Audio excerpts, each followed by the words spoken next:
चलो बच्चों, तो आज हम लोग अकाउंट में वो फर्स्ट वाला चैप्टर कंटिन्यू करें ना। हमारा पहला chapter account and it's terminology उसके बारे में चल रहा था। चैप्टर की एक्सप्लेनेशन पूरी समझी थी और उसके साथ अब हम एक्सरसाइज के क्वेश्चन आंसर्स देख रहे थे कि जिसके अंदर क्वेश्चन 1, 2, 3 हमने एक्सरसाइज का समझा था। आज एक्सरसाइज का क्वेश्चन नंबर 4 समझना है, आंसर इन डिटेल्स। उसके अंदर जो भी क्वेश्चन हैं डिटेल वाले वो सब हमें समझना है, एक एक करके समझते हैं। आपकी टेक्स्ट बुक साथ में रखना, जो भी हमने एक्सप्लेनेशन में समझा था वही पॉइंट्स हैं पर क्वेश्चन आंसर्स की तरह समझे, तो थोड़ा सा ध्यान से समझना बेटा। जैसे कि क्वेश्चन 4 में पहला ही क्वेश्चन है हमारा कि explain Deshinama system and double entry system. Deshinama और डबल एंट्री, इसके बारे में हमें शॉर्ट नोट लिखनी है, इसके बारे में समझाना है। तो देखो मैंने तो यहाँ पर डिफरेंस की तरह लिखा हुआ है, देशीनामा और डबल एंट्री के डिफरेंस की तरह। अब एग्जाम में ऐसे डिफरेंस की तरह लिखोगे तो भी बढ़िया है। अब देशीनामा का एक पैराग्राफ, डबल एंट्री का एक पैराग्राफ लिखोगे तो भी बढ़िया है। बराबर, मैंने डिफरेंस की तरह इसलिए बताया हुआ है, नॉर्मली समझा रहा हूँ आपको। हमारी टेक्स्ट बुक में फिलहाल फर्स्ट चैप्टर में देशीनामा की कोई इंट्रोडक्शन नहीं है। कोई भी कहो कि भाई कुछ क्या कहता है एक्सप्लेनेशन या कुछ इंट्रोडक्शन प्रॉपर नहीं है, सिर्फ इतना है कि देशीनामा एक पुराना सिस्टम है, बस इतना लिखा हुआ फर्स्ट चैप्टर में। देशीनामा के बारे में पूरी डिटेल आपके अकाउंट के पार्ट 2 की बुक में आती है, उसमें देशीनामा का पूरा चैप्टर है, वो अलग से है। तो इसलिए फिलहाल मैंने अपने हिसाब से देशीनामा और डबल एंट्री के डिफरेंस की तरह आपको समझा रहा हूँ। समझ में आ रही है बात? तो ध्यान से समझना है इसका आंसर। अब एग्जाम में ऐसे लिखोगे तो भी ठीक है। जो मैंने शॉर्ट में लिखे हुए हैं ये सब पॉइंट्स आपके एग्जाम में आंसर में इंक्लूड होने चाहिए, ये पॉइंट्स इंक्लूड होने चाहिए। बाकी की चीजें आप लोग पहले ऊपर नीचे लिखा हो ठीक है। तो भाई देशीनामा और डबल एंट्री सिस्टम के बारे में समझे। तो देखो कल हमने जब शॉर्ट क्वेश्चन समझे थे तब भी बताया था, एक्सप्लेनेशन में भी हमने बताया था कि अकाउंटिंग वो एक आर्ट है, अकाउंट लिखना एक आर्ट है। और आर्ट में एक बात आती है कि उसका प्रेजेंटेशन टाइम टू टाइम बदलता रहता है, टाइम टू टाइम प्रेजेंटेशन बदलता है, बिजनेस टू बिजनेस जो है वो प्रेजेंटेशन उसका बदलता रहता है। और उसी तरह से अकाउंटिंग लिखने की पहले की मेथड थी वो थी देशीनामा सिस्टम।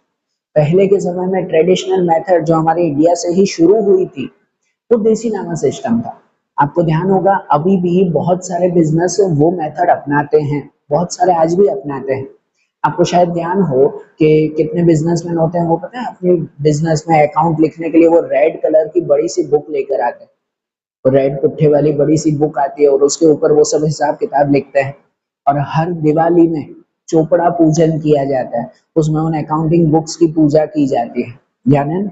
तो देशीनामा सिस्टम चलता था। उसमें क्या था कि रूल्स तो वैसे ही थे जो आज भी हम लोग रूल्स अप्लाई करते हैं, लेकिन वो रूल्स थोड़े से पुराने थे, अब वो थोड़े से मॉडिफाई हुए हैं और ये डबल एंट्री सिस्टम स्टार्ट हुआ है। ठीक है ना? वो पुराने रूल्स थोड़े से अलग थे, समझो 90% वही चीजें हैं, 10% थोड़े से बदले हुए हैं, ऐसा है वो। तो इसीलिए आज भी बहुत सारे बिजनेसमैन देशीनामा सिस्टम अपनाते हैं, ऐसे कोई गलत नहीं है। पर देशीनामा सिस्टम कैसा था कि हर बिजनेस टू बिजनेस अलग अलग चलता था। हर बिजनेसमैन अपनी इच्छा से जैसे उसको ठीक लगे वैसे वो रूल्स अप्लाई करके और अपना अकाउंट लिखता था। हर बिजनेस में अलग अलग तरीके होते थे अकाउंट लिखने के, भले रूल सेम पर तरीके सबके अलग अलग होते थे। ठीक है, आपको जैसे कोई आंसर दे दिया जाए कि भाई ये शॉर्ट नोट है, ये शॉर्ट नोट एक्सप्लेन करो, तो हर बच्चा अलग अलग तरह से एक्सप्लेन करेगा, टॉपिक तो सेम ही है, वो कुछ अलग एक्सप्लेन करेगा, वो कुछ अपने मसाले अलग डालेगा, वो कुछ अलग चीजें डालेगा, ऐसा ना। बेसिक में ऐसा ही चलता था, रूल्स तो सेम है हमारे अकाउंट लिखने के, पर हर बिजनेसमैन अपने अपने हिसाब से चलाता। लेकिन डबल एंट्री सिस्टम में वो चीजें नहीं है। डबल एंट्री सिस्टम में फिक्स रूल्स हैं कि जो भी बिजनेस अकाउंट लिखेगा इसी रूल्स के हिसाब से लिखेगा और गवर्नमेंट के अप्रूवल के साथ वो लिखा जाता है, गवर्नमेंट को भी फिर बताया जाता है। देशीनामा सिस्टम सरकार को नहीं बताया जाता है कि देखो हम लिख रहे हैं। अब सब अलग अलग तरीके से लिख रहे हैं, सरकार भी कैसे चेक करे कौन सही कौन गलत है कि नहीं? जबकि डबल एंट्री सिस्टम में फिक्स रूल्स आते हैं और हर कोई अगर उसी के हिसाब से लिख रहा है तो गवर्नमेंट को भी विश्वास होता है कि हाँ भाई जो भी इसमें लिखा हुआ वो बरोबर है, और गवर्नमेंट भी प्रॉपर चेक कर पाती है। तो ऐसे नहीं देशीनामा सिस्टम गलत था। पहले क्या था, इतनी बड़ी बड़ी इंडस्ट्री, बड़ी बड़ी कंपनियां, बड़ी बड़ी चीजें पहले नहीं चलती थी, तो सिंपल अकाउंट लिखना होता था, छोटे छोटे बिजनेस के ही अकाउंट्स लिखने होते थे, तो देशीनामा सिस्टम बहुत अच्छा था।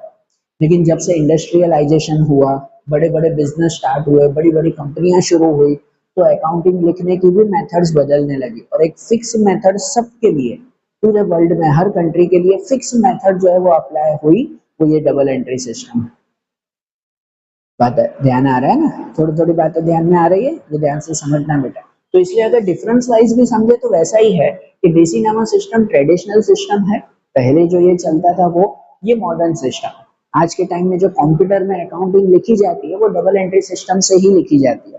कंप्यूटर में देसीनामा सिस्टम नहीं चलता, देसीनामा मैन्युअली है, मैन्युअली लिखा जाता है आज भी जो बिजनेस अपनाते हैं वो, बरोबर। जबकि जो कंप्यूटर में चलता है वो modern system double entry system ही चलता है।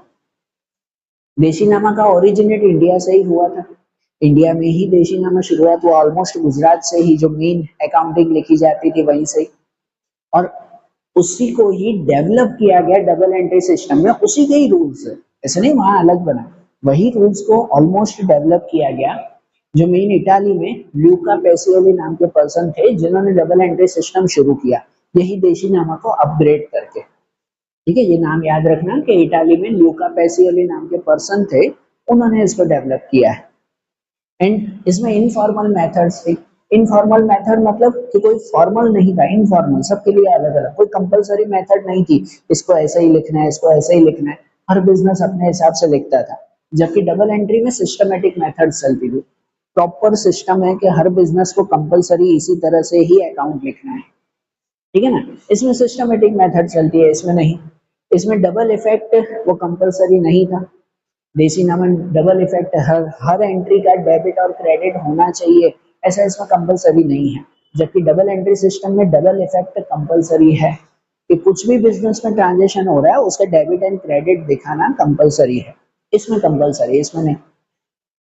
सुटेबल फॉर स्मॉल बिजनेस, जो छोटे छोटे बिजनेसमैन होते हैं, जो छोटा मोटा काम कर रहे हैं, छोटी दुकान चला रहे हैं, उसके लिए ये देसीनामा चल जाता है, आज भी चलता है, अच्छा है।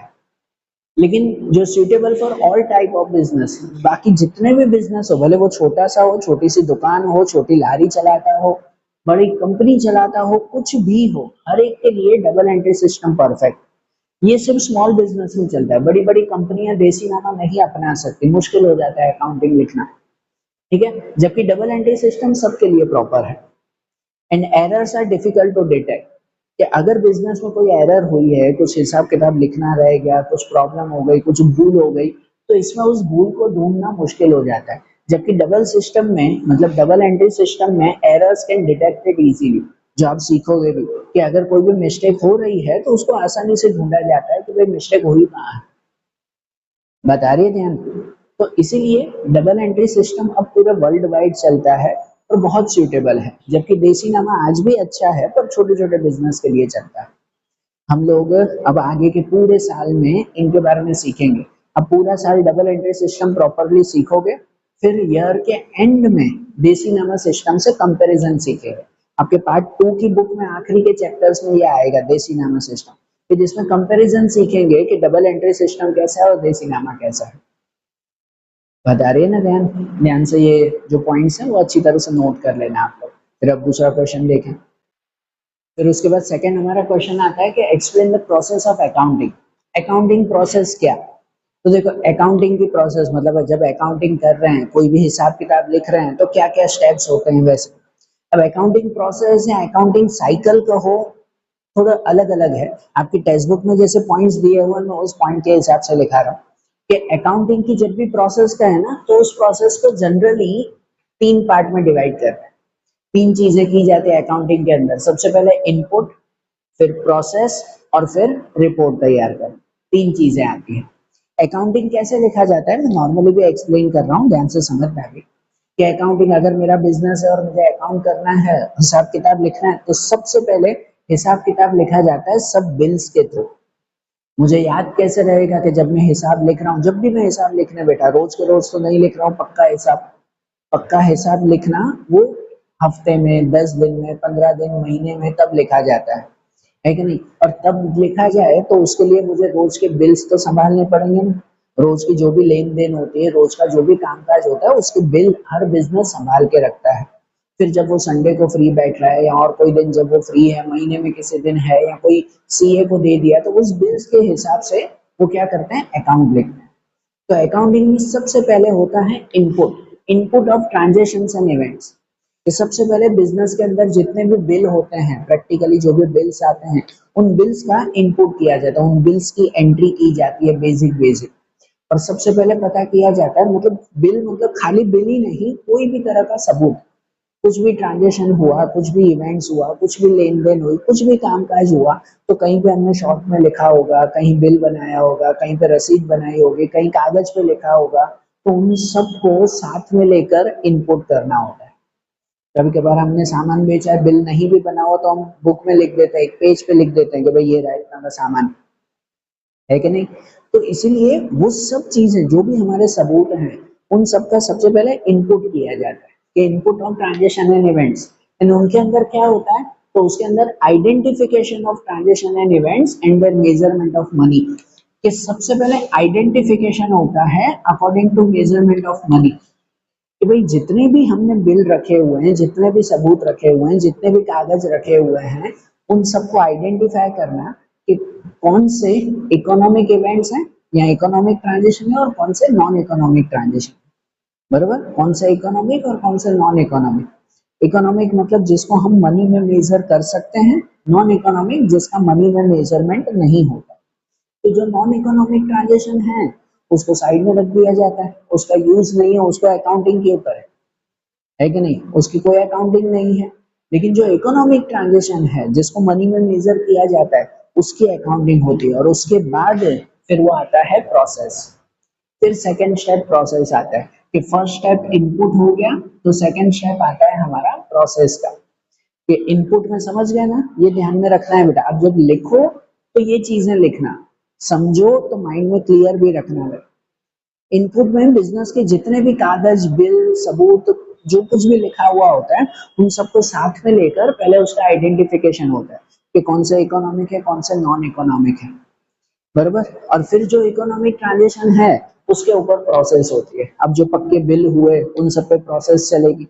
अब क्या होता है उन प्रोसेस पर, तो उनका रिकॉर्ड होता है, कि फिक्स रिकॉर्ड करना है कि कौन सा डेबिट कौन सा क्रेडिट में करना है, उनका क्लासिफिकेशन होता है कि कौन सा कैश ट्रांजेक्शन है, कौन सा क्रेडिट में है, कि कौन सी चीजें कैश में लेन देन हो गई, किसका उधार पे बाकी है।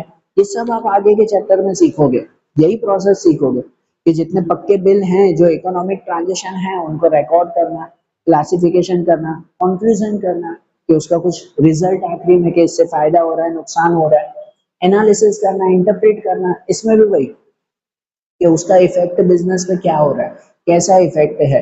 क्या, जैसे कल एक एग्जांपल मैंने दिया था कि अगर हम कलर काम करवा रहे हैं बिजनेस में, ये भी तो हम बिजनेस के हिसाब में लिखेंगे ना, तो उसको फिर कंक्लूड किया जाता है, एनालिसिस किया जाता है कि ये कलर काम का खर्चा 1 साल का खर्चा है कि 5 साल का खर्चा है, बराबर। कल वो फिक्टिशियस एसेट में हमने समझा था ये बात, है कि नहीं। तो ये सब चीजें उसको एनालाइज की जाती है, इंटरप्रेट किया जाता है, रिकॉर्ड किया जाता है, ये सब प्रोसेस होती है उसमें, कि recording, classification, conclusion, analysis, interpretation of financial transaction. जो भी फाइनेंशियल है मतलब इकोनॉमिक ट्रांजेक्शन है वही, नॉन इकोनॉमिक का तो होता ही नहीं। इसमें पहले इकोनॉमिक नॉन इकोनॉमिक पता कर दिया जाता है, फिर जो इकोनॉमिक ट्रांजेक्शन होते हैं उनके ऊपर ये सब काम होता है, एंड आखिरी में फिर रिपोर्ट तैयार होती है। फिर लास्ट स्टेप आता है प्रोसेस में, रिपोर्ट तैयार कर, कि जहां पर रिपोर्ट तैयार होती है, कि जिसमें फाइनल अकाउंट्स तैयार होता है, आखिरी में प्रॉफिट एंड लॉस अकाउंट तैयार करते हैं, ट्रेडिंग अकाउंट तैयार करते हैं, कि जिससे बिजनेस का प्रॉपर प्रॉफिट पता चले,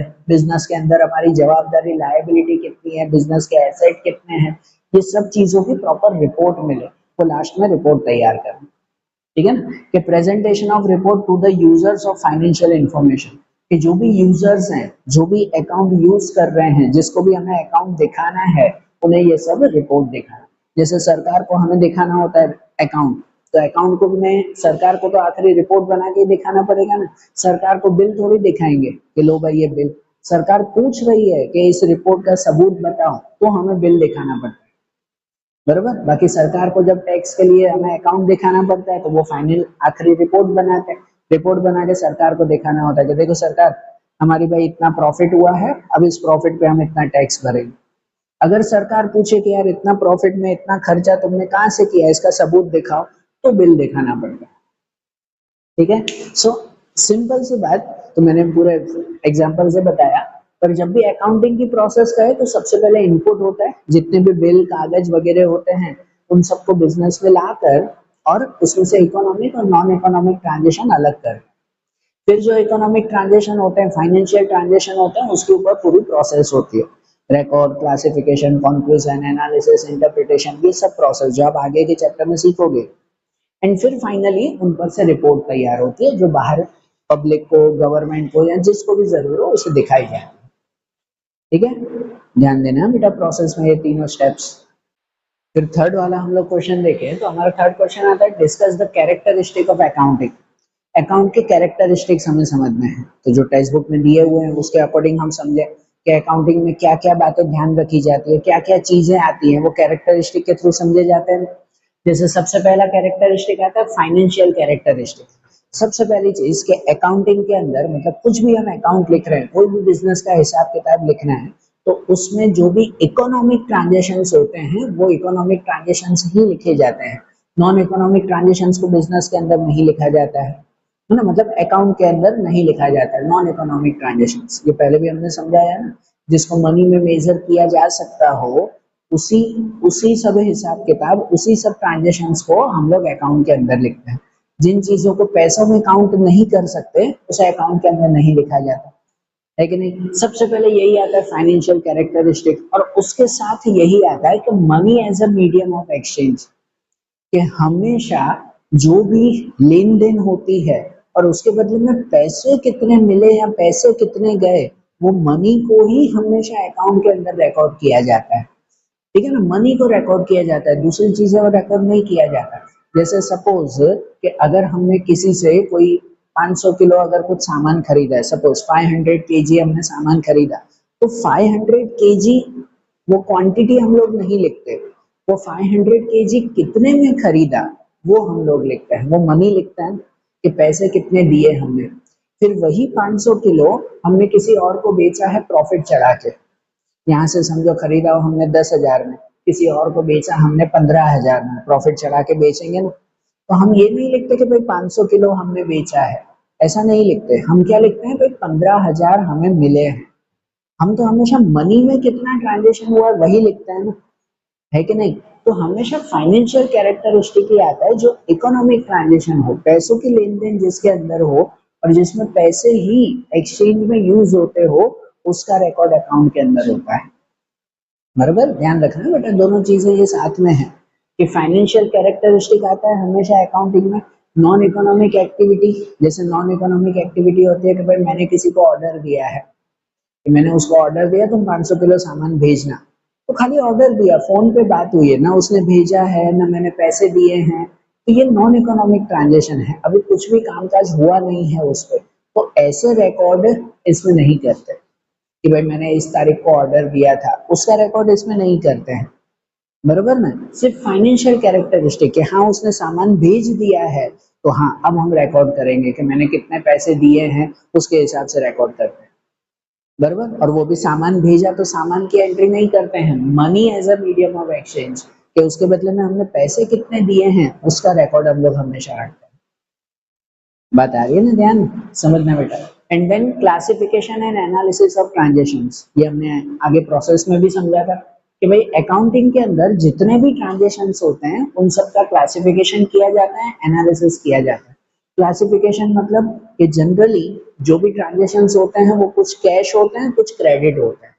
कुछ कैश में मतलब ऑन द स्पॉट पैसों की लेन देन हो गई, और कुछ क्रेडिट पे है, क्रेडिट मतलब उधार पे है, क्या ठीक है फ्यूचर में इसकी लेन देन होगी, अभी लेन देन नहीं हुई है, कि मैंने किसी को उधार पे बेचा, सामने वाला बाद में पैसे देगा मुझे, होता है ना ऐसा। तो वो क्लासिफिकेशन होता है हर ट्रांजेक्शन का। एंड एनालिसिस होता है कि इन ट्रांजेक्शन की कहाँ डेबिट एंट्री हुई, कहाँ क्रेडिट एंट्री हुई, कि किससे हमें फायदा हुआ, किससे हमें नुकसान हुआ, ये चीजों का प्रॉपर एनालिसिस किया जाता है, जो आप लोग आगे के चैप्टर्स में सीखोगे इसे। N interpretation of transaction, classification, analysis और उसके साथ ट्रांजेक्शन का इंटरप्रिटेशन भी होता है। अकाउंटिंग का मेन मकसद ही यही होता है कि हर ट्रांजेक्शन को इंटरप्रेट करना। इंटरप्रेट करना मतलब कि उस ट्रांजेक्शन का फाइनल रिजल्ट निकालना, कि उससे हमें फायदा है कि नुकसान है, कि उन ट्रांजेक्शन से हमें प्रॉफिट हो रहा है कि लॉस हो रहा है, वो फाइनल रिजल्ट निकालना, उसे कहते हैं इंटरप्रेट करना। समझ आ रही है बात, कि सपोज मैंने किसी यहाँ से 10,000 का सामान खरीद के यहाँ पे 15,000 में बेचा, तो उससे क्या हुआ, 5,000 का फायदा हुआ ना, तो हाँ भाई ये ट्रांजेक्शन से मुझे 5,000 का प्रॉफिट हुआ है, तो वो इंटरप्रिटेशन किया जाता है, उसके लिए तो अकाउंटिंग लिखते हैं।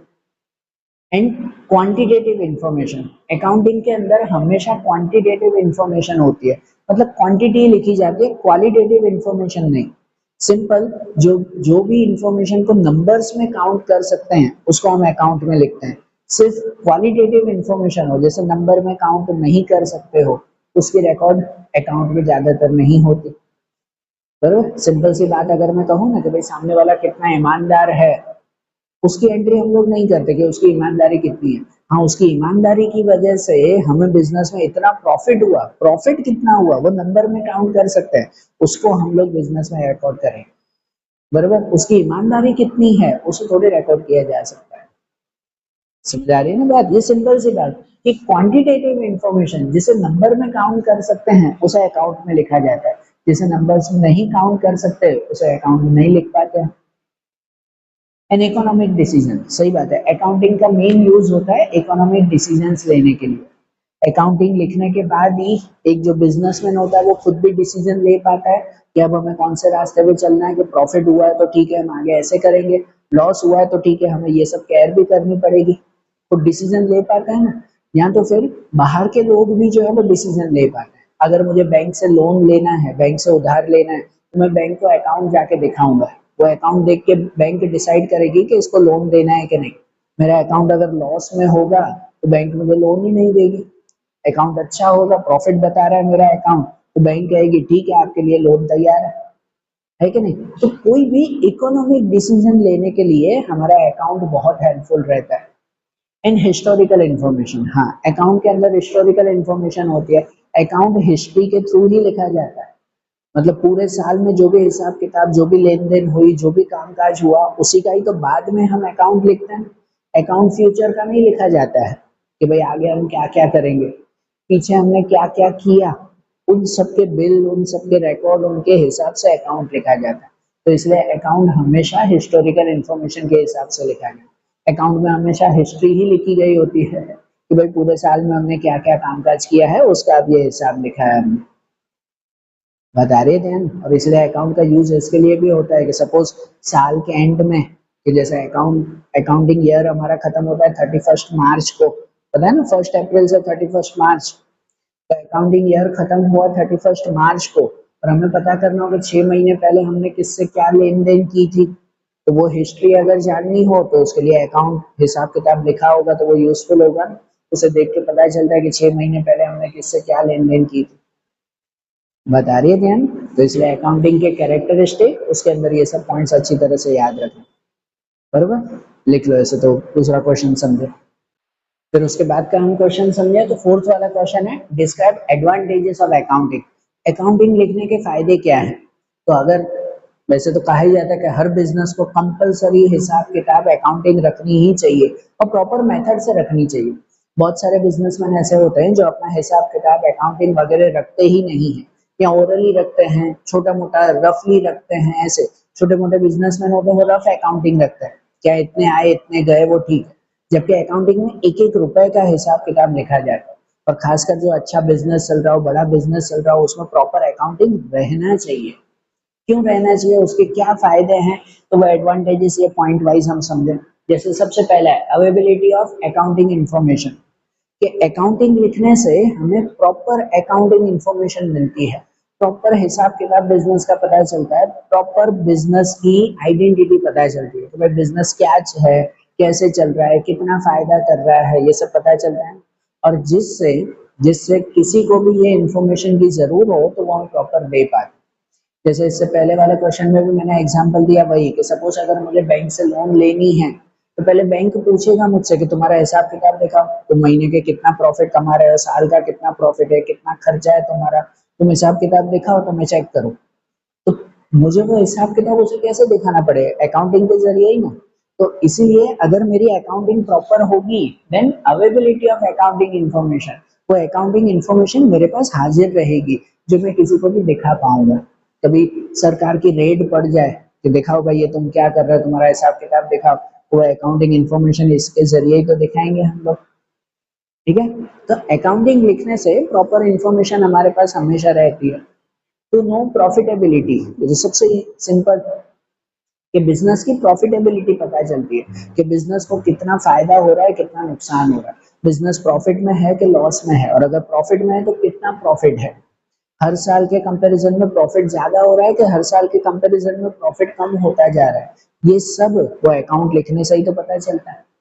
ठीक है ना, बिजनेस की प्रॉफिटेबिलिटी पता चलती है। Then to know the financial status, business का फाइनेंशियल स्टेटस पता चलता है कि बिजनेस सॉल्वेंट है कि इनसॉल्वेंट है। सॉल्वेंट या इनसॉल्वेंट वर्ड याद रखना। सॉल्वेंट मतलब कहलाता है कि भाई बिजनेस सद्धर है, बिजनेस में एसेट से एसेट ज्यादा है, लायबिलिटी कम है, तो वो सॉल्वेंट कंडीशन कहलाती है, सद्धर कहलाता है। मतलब बिजनेस जो है वो अच्छा खासा ठीक ठाक है, टिका हुआ है, ऐसा कि जिसमें एसेट ज्यादा है और लायबिलिटी कर्जा कम है। और अगर सपोज हिसाब लिखने से, अकाउंटिंग लिखने से पता चला कि इस बिजनेस की लायबिलिटी ज्यादा है और एसेट कम है, मतलब इतना तो एसेट, इतने तो सामान ही नहीं है जितना कर्जा है उसके पास, तो मतलब वो बिजनेस इनसॉल्वेंट कंडीशन में है, बिजनेस अद्धर है, कभी भी बिजनेस बंद हो जाए कोई भरोसा नहीं, ऐसी कंडीशन हो जाती है उसकी। तो ये फाइनेंशियल स्टेटस होता है कि बिजनेस सॉल्वेंट है कि इनसॉल्वेंट, लायबिलिटी ज्यादा है कि एसेट ज्यादा है, ये सब किससे पता चलता है, तो अकाउंटिंग लिखने से ही तो पता चलता है कि नहीं। तो अकाउंटिंग लिखने से प्रॉपर फाइनेंशियल स्टेटस पता चलता है। देन टैक्स प्लानिंग कर सकता है, लेकिन प्रॉपर टैक्स प्लानिंग कर सकता है, अकाउंटिंग लिखने से ही पता चलता है हमारा कितना प्रॉफिट हो रहा है, और उस प्रॉफिट के हिसाब से हम गवर्नमेंट को टैक्स दे पाते हैं। बरोबर, या गवर्नमेंट हमारा अकाउंट चेक करती है और देखती है कि भाई तुम्हारा इतना प्रॉफिट है, ठीक है, इसके हिसाब से तुम्हें इतना टैक्स भरना पड़ेगा। या कभी अगर हमें टैक्स बचाना भी हो तो वह अकाउंटिंग के जरिए ही हम अपने एक्सपेंस और इनकम को ऊपर नीचे करके टैक्स बचा सकते हैं, टैक्स को जो है वो हम मॉडिफाई कर सकते हैं, बिल्कुल कर सकते हैं उसमें। ठीक है, तो वो टैक्स प्लानिंग होती है, वो भी अकाउंटिंग के जरिए ही होती है। And valuation of business, business की वैल्यूएशन पता चलती है अकाउंटिंग के जरिए कि सपोज अगर मैं आज ये बिजनेस बेच रहा हूँ, किसी और को बेच दूं मैं आज ये बिजनेस, तो मुझे इस बिजनेस के आज कितने पैसे मिलेंगे, क्या वैल्यू है मेरे बिजनेस की, तो ये भी अकाउंटिंग लिखने से ही ज्यादातर हमें पता चलता है कि भाई बाहर बिजनेस की वैल्यू क्या चल रही है, आज मैं अगर बेचूं तो मेरे पास कितने एसेट हैं, कितने मुझे पैसे मिल सकते हैं, ये सब अकाउंटिंग से पता चलता है। बिजनेस की वैल्यूएशन मिलती है। डिसीजन मेकिंग है कि बिजनेस में प्रॉपर डिसीजन लिए जाते हैं, खुद के लिए भी दूसरों के लिए भी, खुद भी डिसीजन ले पाते हैं अकाउंटिंग के जरिए, अकाउंटिंग होगा तो हम डिसीजन ले पाते हैं कि भाई हमें बिजनेस में प्रॉफिट है तो क्या करना है, लॉस है तो क्या करना है, ये डिसीजन हिसाब किताब से ही तो मिलता है। और सिर्फ हम नहीं, बाहर के लोग भी, जैसे मैंने बैंक का एग्जांपल दिया, लोन लेनी है तो वो भी डिसीजन तब लेंगे जब हमारा अकाउंट देखेंगे। बड़ी बड़ी कंपनी है, उस वो कंपनी जो है वो बाहर शेयर इश्यू करती है, पब्लिक कंपनी के शेयर्स खरीदती है। अब मुझे कोई कंपनी के अगर शेयर खरीदने हैं तो पहले मैं उस कंपनी का अकाउंट चेक करूंगा, बिल्कुल चेक करूंगा कि कंपनी फायदे में चल रही है कि नुकसान में चल रही है, तो फिर उस कंपनी के शेयर्स खरीदूं ना। तो देखो अकाउंटिंग पब्लिक के लिए भी तो जरूरी है, वो भी तो चेक करता है ना कि भाई इस बिजनेस में हमें इन्वेस्ट करना है कि नहीं, इस बिजनेस में हमें फायदा लेना है कि नहीं लेना है। तो हर एक के लिए, खाली बिजनेसमैन के लिए नहीं, सबके लिए वो अकाउंटिंग जरूरी होता है प्रॉपर डिसीजन लेने के लिए। देन एज एन एविडेंस, हाँ, कि अकाउंटिंग को एविडेंस की तरह यूज किया जाता है। सपोज बिजनेस में कोई भी केस हो जाए, कोई प्रॉब्लम हो जाए, कुछ भी हो जाए, तो अकाउंटिंग वो हमारा बहुत बड़ा एविडेंस है। मैंने किसी को पैसे दिए हैं, मैंने दे दिए पैसे, कर्जा चुका दिया, सामने उठ के कल मुझे वो केस कर दे कि भाई तुमने तो पैसे दिए ही नहीं है, लाओ पैसा, नहीं तो मैं पुलिस में जा रहा हूँ। तो अगर अकाउंटिंग होगा तो मेरे पास सबूत होगा ना कि देखो भाई मैंने इस तारीख को इतने बजे तुम्हें पैसे दिए थे, तुम्हारी साइन भी मैंने करवाई थी, तो ये सबूत होगा ना, है कि नहीं। तो कुछ भी प्रॉब्लम हुई तो उसमें अकाउंटिंग हमारा एविडेंस की तरह काम करता है। And comparison with past operations, हाँ, अकाउंटिंग के जरिए कंपैरिजन भी इजीली होती है कि भाई पहले हमारा बिजनेस कैसा चल रहा था, अब कितना है, पहले एक्सपेंस कितना था, अब कितना है, पहले सेल कितनी थी, अब कितनी है, सबसे कंपेयर कर सकते हैं ना। पहले प्रॉफिट ये था, अब प्रॉफिट इतना है हमारा, बरोबर। तो अकाउंटिंग होगा तो ही प्रॉपर कंपैरिजन भी हम लोग कर पाते हैं। मोरल कंट्रोल रहता है, मोरल कंट्रोल मतलब कि हम फालतू के खर्चे नहीं करते। अगर अकाउंटिंग लिखा हुआ होता है ना तो पता चलता है कि हमारे खर्च कहाँ कहाँ हो रहे हैं, पैसे कहाँ कहाँ जा रहे हैं, और पता चले अगर तो भाई हमने फालतू के खर्चे बहुत किए हैं तो हम उस पर कंट्रोल कर सकते हैं। हिसाब किताब होगा तो पता चलेगा ना, अरे यार इतने सारे पैसे हमारे इसमें चले गए, नहीं नहीं आगे से ऐसा खर्चा नहीं करना है। ये हिसाब देख के ही तो पता करेंगे, अगर हिसाब नहीं लिखा तो जाने दो पैसे, फिर तो वो कंट्रोल ही नहीं रहता कभी।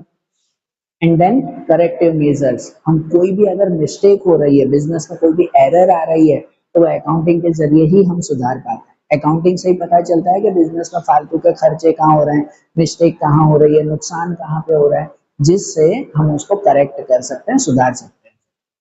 ठीक है, इसलिए अकाउंटिंग लिखना जरूरी है। अकाउंटिंग के इतने सारे फायदे हैं, समझ रहे हैं ना, पक्का ना। फिर उसके बाद फिफ्थ वाला क्वेश्चन देखें ना हम लोग, तो फिफ्थ वाला क्वेश्चन आता है हमारा कि what are the limitation of accounting. अब अकाउंटिंग की लिमिटेशन हमें समझनी है कि अकाउंट के अंदर या अकाउंटिंग के अंदर, अकाउंट लिखने के अंदर क्या क्या खामियां हैं, क्या क्या लिमिटेशंस हैं, वो हमें समझनी है। अच्छा देखो, ये जो लिमिटेशंस है ना, ये जब एक्सप्लेनेशन था तब भी मैंने ये बात कही थी, अब भी वही बात बोल रहा हूँ मैं, कि ये लिमिटेशंस आप लोग जब पूरी तरह से अकाउंटिंग सीखोगे ना, तब पता चलेगा कि हाँ यार ये लिमिटेशन क्यों दी गई है। अभी मैं लिमिटेशन आपको समझा रहा हूँ थियरी वाइज, लेकिन इसका रियल मीनिंग पता चलेगा जब आप अकाउंट को प्रैक्टिकल करना जानोगे। जब आप प्रैक्टिकली अकाउंटिंग करोगे तो पता चलेगा कि यार ये लिमिटेशन क्यों यहाँ पर दी गई है, क्यों अकाउंटिंग की ऐसी लिमिटेशन है। ठीक है ना, तो अभी शायद आपको कुछ कुछ बातें समझ में आए, कुछ कुछ नहीं, मैं इजीली समझाने की कोशिश कर रहा हूँ, तो ध्यान से समझना। लेकिन आप जब अकाउंट को अच्छी तरह से सीखोगे, कुछ चैप्टर्स अच्छी तरह से, मतलब सपोज आगे के कुछ चैप्टर्स आपके अच्छी तरह से क्लियर होंगे, तो आपको ये लिमिटेशन अच्छी तरह से समझ में भी आएगी। ठीक है, पर चलो समझते हैं पॉइंट वाइज कि अकाउंटिंग की लिमिटेशंस क्या क्या है। जैसे सबसे पहला आता है non financial transactions. Non financial transaction पहली और सिंपल लिमिटेशन है कि अकाउंट के अंदर सिर्फ फाइनेंशियल ट्रांजेक्शन को ही रिकॉर्ड किया जाता है, जिसको मनी में मेजर किया जाता हो, जिसको पैसों में गिन सकते हो, उसी को ही रिकॉर्ड करते हैं। जो नॉन फाइनेंशियल ट्रांजेक्शंस हैं, मतलब जिसको मनी में रिकॉर्ड नहीं करते लेकिन फिर भी वो बिजनेस के लिए जरूरी तो है, भले मनी में रिकॉर्ड नहीं कर रहे पर फिर भी वो बिजनेस के लिए जरूरी है, ऐसे नॉन फाइनेंशियल ट्रांजेक्शंस उसका रिकॉर्ड अकाउंट में होता ही नहीं है। उसकी वजह से भी फायदा नुकसान हो रहा है बिजनेस को, लेकिन उसका हम लोग कोई रिकॉर्ड नहीं करते, तो वो नॉन फाइनेंशियल ट्रांजेक्शन का रिकॉर्ड नहीं किया जाता है, ये पहली लिमिटेशन है। सिंपल एग्जांपल अगर दो कि हम कुछ भी परचेस और सेल कर रहे हैं, कुछ भी प्रॉफिट या लॉस हो रहा है, उन सब का हम लोग रिकॉर्ड कर रहे हैं, लेकिन वो जो प्रॉफिट हो रहा है वो किस वजह से हो रहा है, वो जो लॉस हो रहा है वो किस वजह से हो रहा है, वो जो नॉन फाइनेंशियल एक्टिविटीज है, कि जैसे कि अगर कोई एम्प्लॉइज हैं, वो एम्प्लॉइज बहुत ऑनेस्टली काम कर रहे हैं, बहुत ईमानदारी से काम कर रहे हैं, उनका कमिटमेंट अच्छा है, उनकी लॉयल्टी अच्छी है, उनकी हार्ड वर्किंग जो है वो बहुत अच्छी है, तो ये सब चीजें उनकी वजह से ही तो प्रॉफिट हो रहा है, उनकी वजह से ही तो बिजनेस चल रहा है कि नहीं। लेकिन ये चीजें ऑनेस्टी, लॉयल्टी, डिसिप्लिन, इन सब बातों को हम लोग अकाउंट में कहाँ रिकॉर्ड करते हैं, इनको पैसों में गिन ही नहीं सकते और इसकी वजह से इसका रिकॉर्ड कर ही नहीं सकते हैं। पर होता तो फायदा उसकी वजह से ही है ना, कि बिजनेस में डिसिप्लिन है, बिजनेस में ऑनेस्टी है, तो प्रॉफिट नेचुरली होगा। तो अकाउंट में इसका इफेक्ट जरूर होता है पर हम रिकॉर्ड नहीं कर पाते। तो इसीलिए जो भी नॉन फाइनेंशियल ट्रांजेक्शन हैं उसका हम लोग रिकॉर्ड अकाउंट में नहीं कर पाते हैं, ये पहली लिमिटेशन है। दूसरा, स्टेबल वैल्यू ऑफ मनी। कि स्टेबल वैल्यू ऑफ मनी, ये आगे भी आया था क्वेश्चन आंसर से, कि स्टेबल वैल्यू ऑफ मनी हम उसे कहते हैं कि अकाउंट के अंदर ऐसा माना जाता है कि कोई भी हम एसेट, कोई भी सामान अगर खरीद रहे हैं तो लॉन्ग टर्म में उसकी अमाउंट सेम टू सेम ही है, उसकी अमाउंट नहीं बदल रही है, हम ऐसा अंदाजा लगाते हैं। जैसे आपकी टेक्स्ट बुक का भी एक यही एक एग्जांपल है कि सपोज 5 साल पहले हमने कोई मशीन खरीदी थी 50,000, आज उसकी वैल्यू अगर कहो, सपोज आज हमें वैसी मशीन खरीदनी पड़े, तो क्या उसकी वैल्यू 50,000 की रहेगी?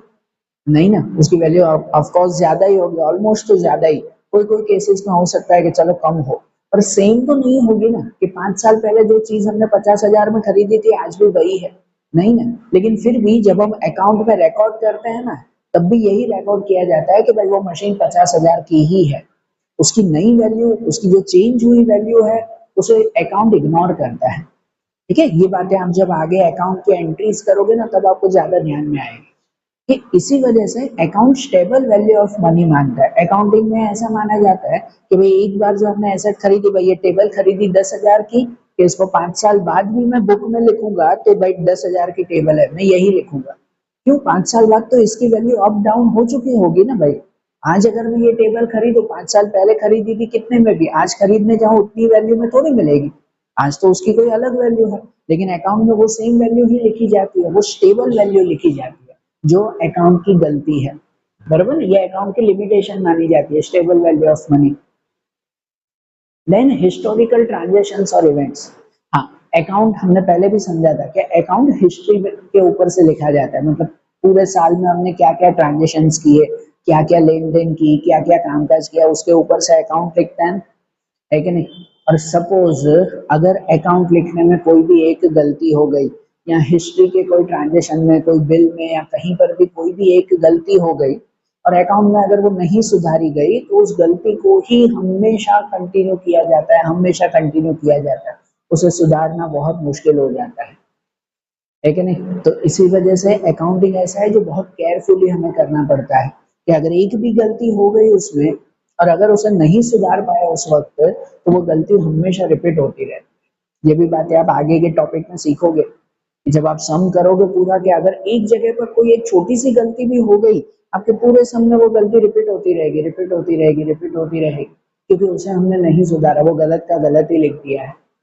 ठीक है, वैसे अकाउंट में भी होता है कि अकाउंट हम हिस्ट्री के ऊपर से लिखते हैं, इसलिए बहुत केयरफुली लिखना पड़ता है, ये उसकी लिमिटेशन है। तो बहुत ध्यान से काम करना पड़ता है। एक भी गलती हो गई कि सपोज 50,000 लिखना है, एक जीरो लिखना भूल गए, 50,000 का 5,000 हो गया, एक जीरो खाली कोई लिखना भूल जाए, तो 50 का 5,000 हो गया, और वो पूरा हिसाब गलत बिठा देगा वो, है कि नहीं। ये जस्ट एक एग्जांपल कि भाई वो हिस्टोरिकल इवेंट्स के ऊपर से अकाउंट बनाया जाता है, और इसकी वजह से उन इवेंट्स में अगर कोई भी गलती हो, सपोज जो बिल आ रहे हैं वो बिल ही अगर गलत है, तो ऑफ कोर्स उस बिल में अगर कोई गलती हो गई, उसे नहीं सुधारा, तो ऑफ कोर्स अकाउंट लिखने में भी गलती ही गलती होगी, ठीक है ना। इसलिए अकाउंट बहुत केयरफुली लिखना पड़ता है हमें।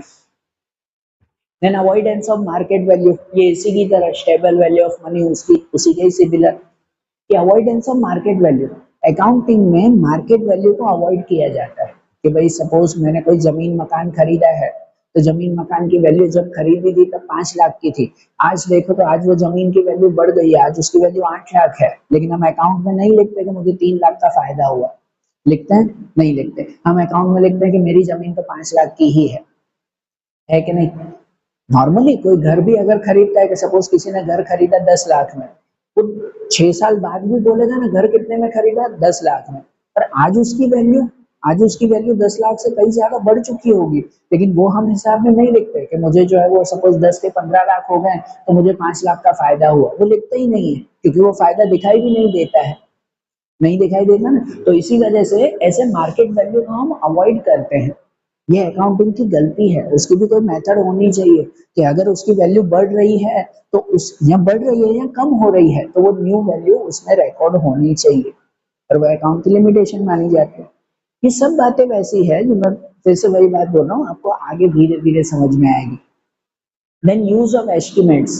अकाउंटिंग में बहुत सारी ऐसी चीजें हैं जिसका एस्टिमेट मतलब खाली अंदाजा लगाया जाता है।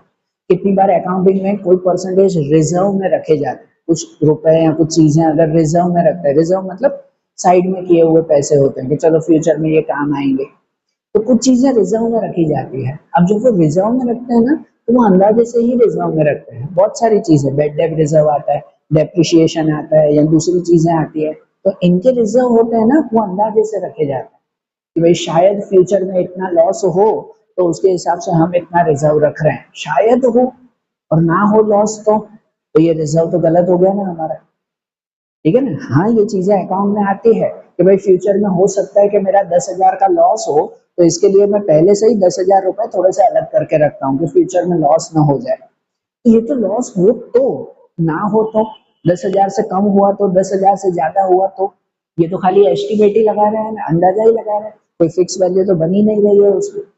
तो इसलिए अकाउंट में बहुत सारी ऐसी चीजें होती है जो खाली अंदाजे से लिखते हैं, और जो कितनी बार हमारे अकाउंटिंग को गलत कर देता है। या दूसरा का ड्यूअल स्टैंडर्ड। हाँ, अकाउंटिंग में बहुत सारी ऐसी चीजें हैं जो ड्यूअल स्टैंडर्ड में लिखी जाती है। जैसे जब अकाउंट बनाते हैं, फाइनल रिपोर्ट तैयार करते हैं, या आप साल के एंड तक ये बात समझोगे कि जब फाइनल रिपोर्ट तैयार करते हैं, उसमें प्रॉफिट एंड लॉस अकाउंट और बैलेंस शीट तैयार करते हैं। अब प्रॉफिट एंड लॉस अकाउंट जब तैयार करते हैं, जिसके अंदर जो जो हम अमाउंट लिखते हैं, साल के एंड में 31 मार्च को जो जो अमाउंट लिखते हैं वो सब करंट वैल्यू के ऊपर, कि भाई उस वक्त कितना खर्चा है, उस वक्त कितनी चीजें हैं, वो करंट न्यू वैल्यू उसमें लिखी जाती है प्रॉफिट एंड लॉस में। लेकिन उसी तारीख को जब बैलेंस शीट तैयार करते हैं तो बैलेंस शीट में ओल्ड वैल्यू लिखी जाती है, बैलेंस शीट में न्यू वैल्यू नहीं लिखी जाती, बरोबर। तो इसे कहते हैं ड्यूअल स्टैंडर्ड। बोल रहा हूँ ये आपको नहीं समझ में आएगा कि पीएनएल क्या, बैलेंस शीट क्या, और अभी वो समझाना भी पॉसिबल नहीं है, क्योंकि जब तक आप कुछ बेसिक स्टेप्स नहीं सीखोगे तब तक वो चीजें क्लियर करना मुश्किल हो जाता है। तो एक सिंपल सी बात है कि बहुत सारी अकाउंटिंग की ऐसी जगह होती है, ऐसी चीजें होती हैं जिसमें ड्यूअल स्टैंडर्ड चल रहा है, कि एक जगह पर आप नई वैल्यू लिख रहे हो, एक जगह पर पुरानी वैल्यू लिख रहे हो, तो ये चीज गलत है। अकाउंटिंग अगर लिख रहे हैं तो वो सब जगह सेम आनी चाहिए, हर जगह अलग अलग नहीं होनी चाहिए, ये अकाउंट की लिमिटेशन है, बरोबर ना। तो ये सब हमारे अकाउंट की लिमिटेशंस मानी जाती है। लेकिन फिर भी भले ये लिमिटेशन है तो इसका मतलब ये नहीं कि हम हमारे बिजनेस का अकाउंट लिखे ही नहीं, हिसाब किताब लिखे ही नहीं। भले कितनी भी लिमिटेशन हो, हिसाब किताब लिखना, अकाउंटिंग लिखना उतना ही जरूरी माना जाता है। बात आ रही है समझ में? अच्छी तरह से नोट करना बेटा, ये पॉइंट्स नोट कर लो, ध्यान से समझ लो फिफ्थ वाला क्वेश्चन, तो फिर सिक्स्थ वाला भी समझाएगा। फिर उसके बाद का हमारा क्वेश्चन है सिक्स्थ वाला कि who are the users of accounting information. कोई भी बिजनेस जब अपना अकाउंट लिख रहा है, अगर मेरा बिजनेस चल रहा है, मैं अपना अकाउंट लिख रहा हूँ, तो मेरा अकाउंट यूज कौन करेगा? Who are the users of accounting information. तो एक कौन कौन हमारे अकाउंट का यूज करता है? हम ऑनर हैं, हम तो यूज करेंगे ही ना, क्योंकि हम तो हिसाब किताब लिख रहे हैं, हमारे लिए तो वो अकाउंट जरूरी है। लेकिन इसके अलावा बाहर के कौन लोग उसे यूज करते हैं?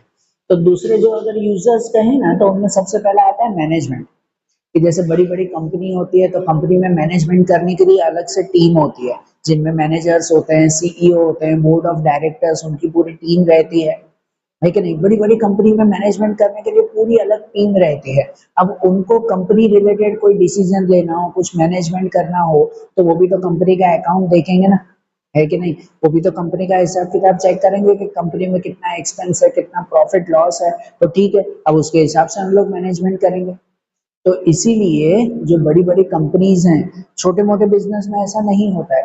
छोटे बिजनेस में भाई मैं अकेला ही अगर मेरे काम को चला रहा हूँ, तो उसके लिए मेरी कोई अलग मैनेजमेंट की टीम नहीं है। वो मेरा ही अकाउंट है, मैं ही खुद उसे चेक करके मैं ही डिसीजन लूँगा। लेकिन जो बड़े बिजनेस चल रहे होते हैं, कंपनी जैसे बिजनेस, उसमें मैनेजमेंट की अलग टीम होती है और उन्हें अकाउंटिंग की ज़रूरत पड़ती है। वो हिसाब किताब चेक करते हैं कि अब क्या आगे डिसीजन लेना है हमें। बता रही है ध्यान? तो इसलिए मैनेजमेंट चेक करता है अकाउंटिंग इंफॉर्मेशन। दूसरा शेयर होल्डर्स, ये भी कंपनी बिजनेस के हिसाब से ही है कि जो बड़ी बड़ी कंपनीज होती हैं वो अपने कैपिटल के लिए शेयर इश्यू करती हैं, कि शेयर्स बाहर पब्लिक में रखते हैं कि भाई पब्लिक उनके शेयर्स खरीदेगी और फिर जो है वो पैसे कंपनी को मिलेंगे और कंपनी चलेगी उसमें। तो जो जो लोग कंपनी के शेयर्स खरीद रहे हैं वो शेयर होल्डर्स कहलाते हैं। और कोई भी शेयर होल्डर कोई भी कंपनी के शेयर्स खरीदने से पहले उस कंपनी का अकाउंट चेक करते हैं, करते ही हैं। अगर मैं भी हूँ, मुझे अगर कोई कंपनी के शेयर्स खरीदने हैं, सपोज मुझे रिलायंस कंपनी के 1000 शेयर खरीदने हैं, तो उससे पहले मैं रिलायंस कंपनी का अकाउंट चेक करूंगा भाई, कि वो कैसे चल रहा है, उसको कितना फायदा हो रहा है। ऐसे नहीं कि भाई वो कंपनी लॉस में हो, मैंने उसके शेयर खरीदे तो मैं भी लॉस में। तो एज अ शेयर होल्डर मैं पहले कंपनी का अकाउंट चेक करूंगा, फिर जाकर मैं उस कंपनी में शेयर्स खरीदूंगा। तो इसलिए शेयर होल्डर्स वो भी जो है वो कंपनी के अकाउंट चेक करते हैं, अकाउंटिंग इंफॉर्मेशन का यूज करते हैं। या पोटेंशियल शेयर होल्डर्स भी वही कहलाते हैं जो शेयर होल्डर्स बनना चाहते हो, वो पोटेंशियल शेयर होल्डर्स कहलाते हैं। भाई पोटेंशियल सादी भाषा में कहो कि जिन्हें शेयर्स खरीदने की इच्छा है। सपोज मेरी कंपनी चल रही है, मैंने शेयर इश्यू किए हैं, और आप लोगों में से सपोज आपने जो है वो ऐसा सोचा हो कि नहीं मुझे इस कंपनी के शेयर्स खरीदने हैं, पर भाई डाउट है कि मैं क्या करूं, खरीदूं ना खरीदूं, कि खरीदूं तो अच्छा होगा, नहीं खरीदूं तो पता नहीं क्या। ये जो डाउट चल रहे हैं ना, ये ऐसे लोग पोटेंशियल शेयर होल्डर्स कहलाते हैं सादी भाषा में। बाकी डिटेल और प्रैक्टिकली जाओ तो बहुत बातें आएगी।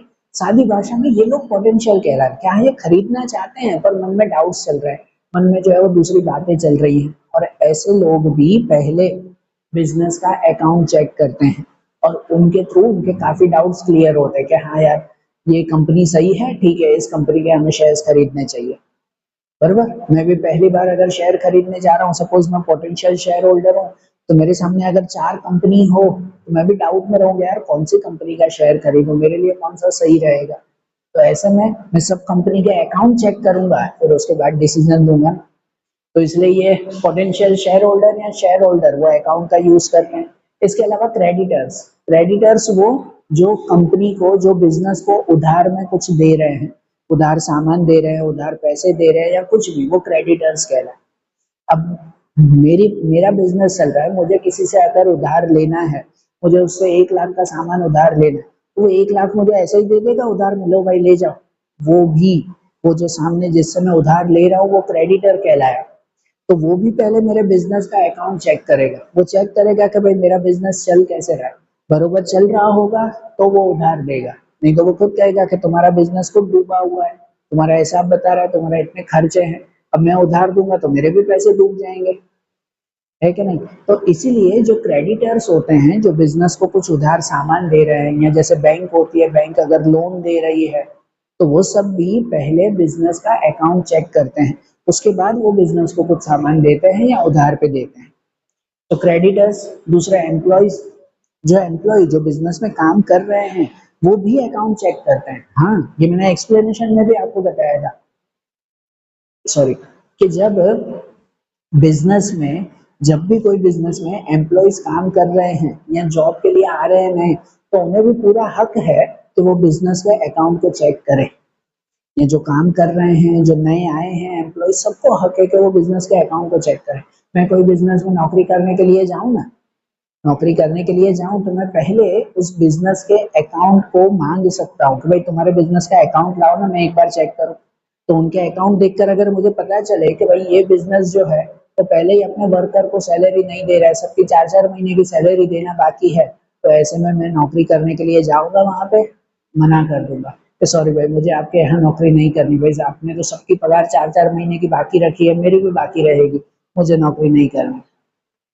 बरोबर। तो ये अकाउंट देख के डिसीजन लिया जाता है, और ये नेगेटिव नहीं, जो मैंने नेगेटिव बताया चलो कि भाई नौकरी नहीं करनी है, ऐसा नेगेटिव नहीं। अब अकाउंट देखो, पता चलता है कि यार बिजनेस तो बहुत अच्छा चल रहा है, यहाँ पे यहाँ नौकरी करेंगे तो फ्यूचर में ग्रोथ होने के चांसेस बहुत ज्यादा हैं, वो भी अकाउंट देख के पता चलता है ना।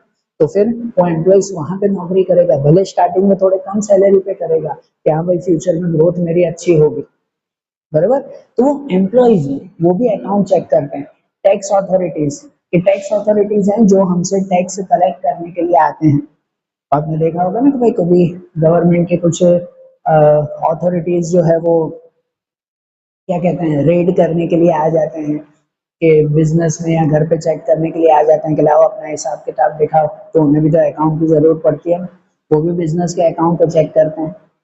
दूसरे कस्टमर्स, कि कस्टमर्स जिन्हें हम अपना सामान बेच रहे हैं, उन्हें भी पूरा हक है अकाउंट को चेक करने का, पूरा हक है। ये कस्टमर जानते नहीं है, और कस्टमर को पूरा राइट है कि वो कोई भी बिजनेस के अकाउंट को चेक कर सकते हैं।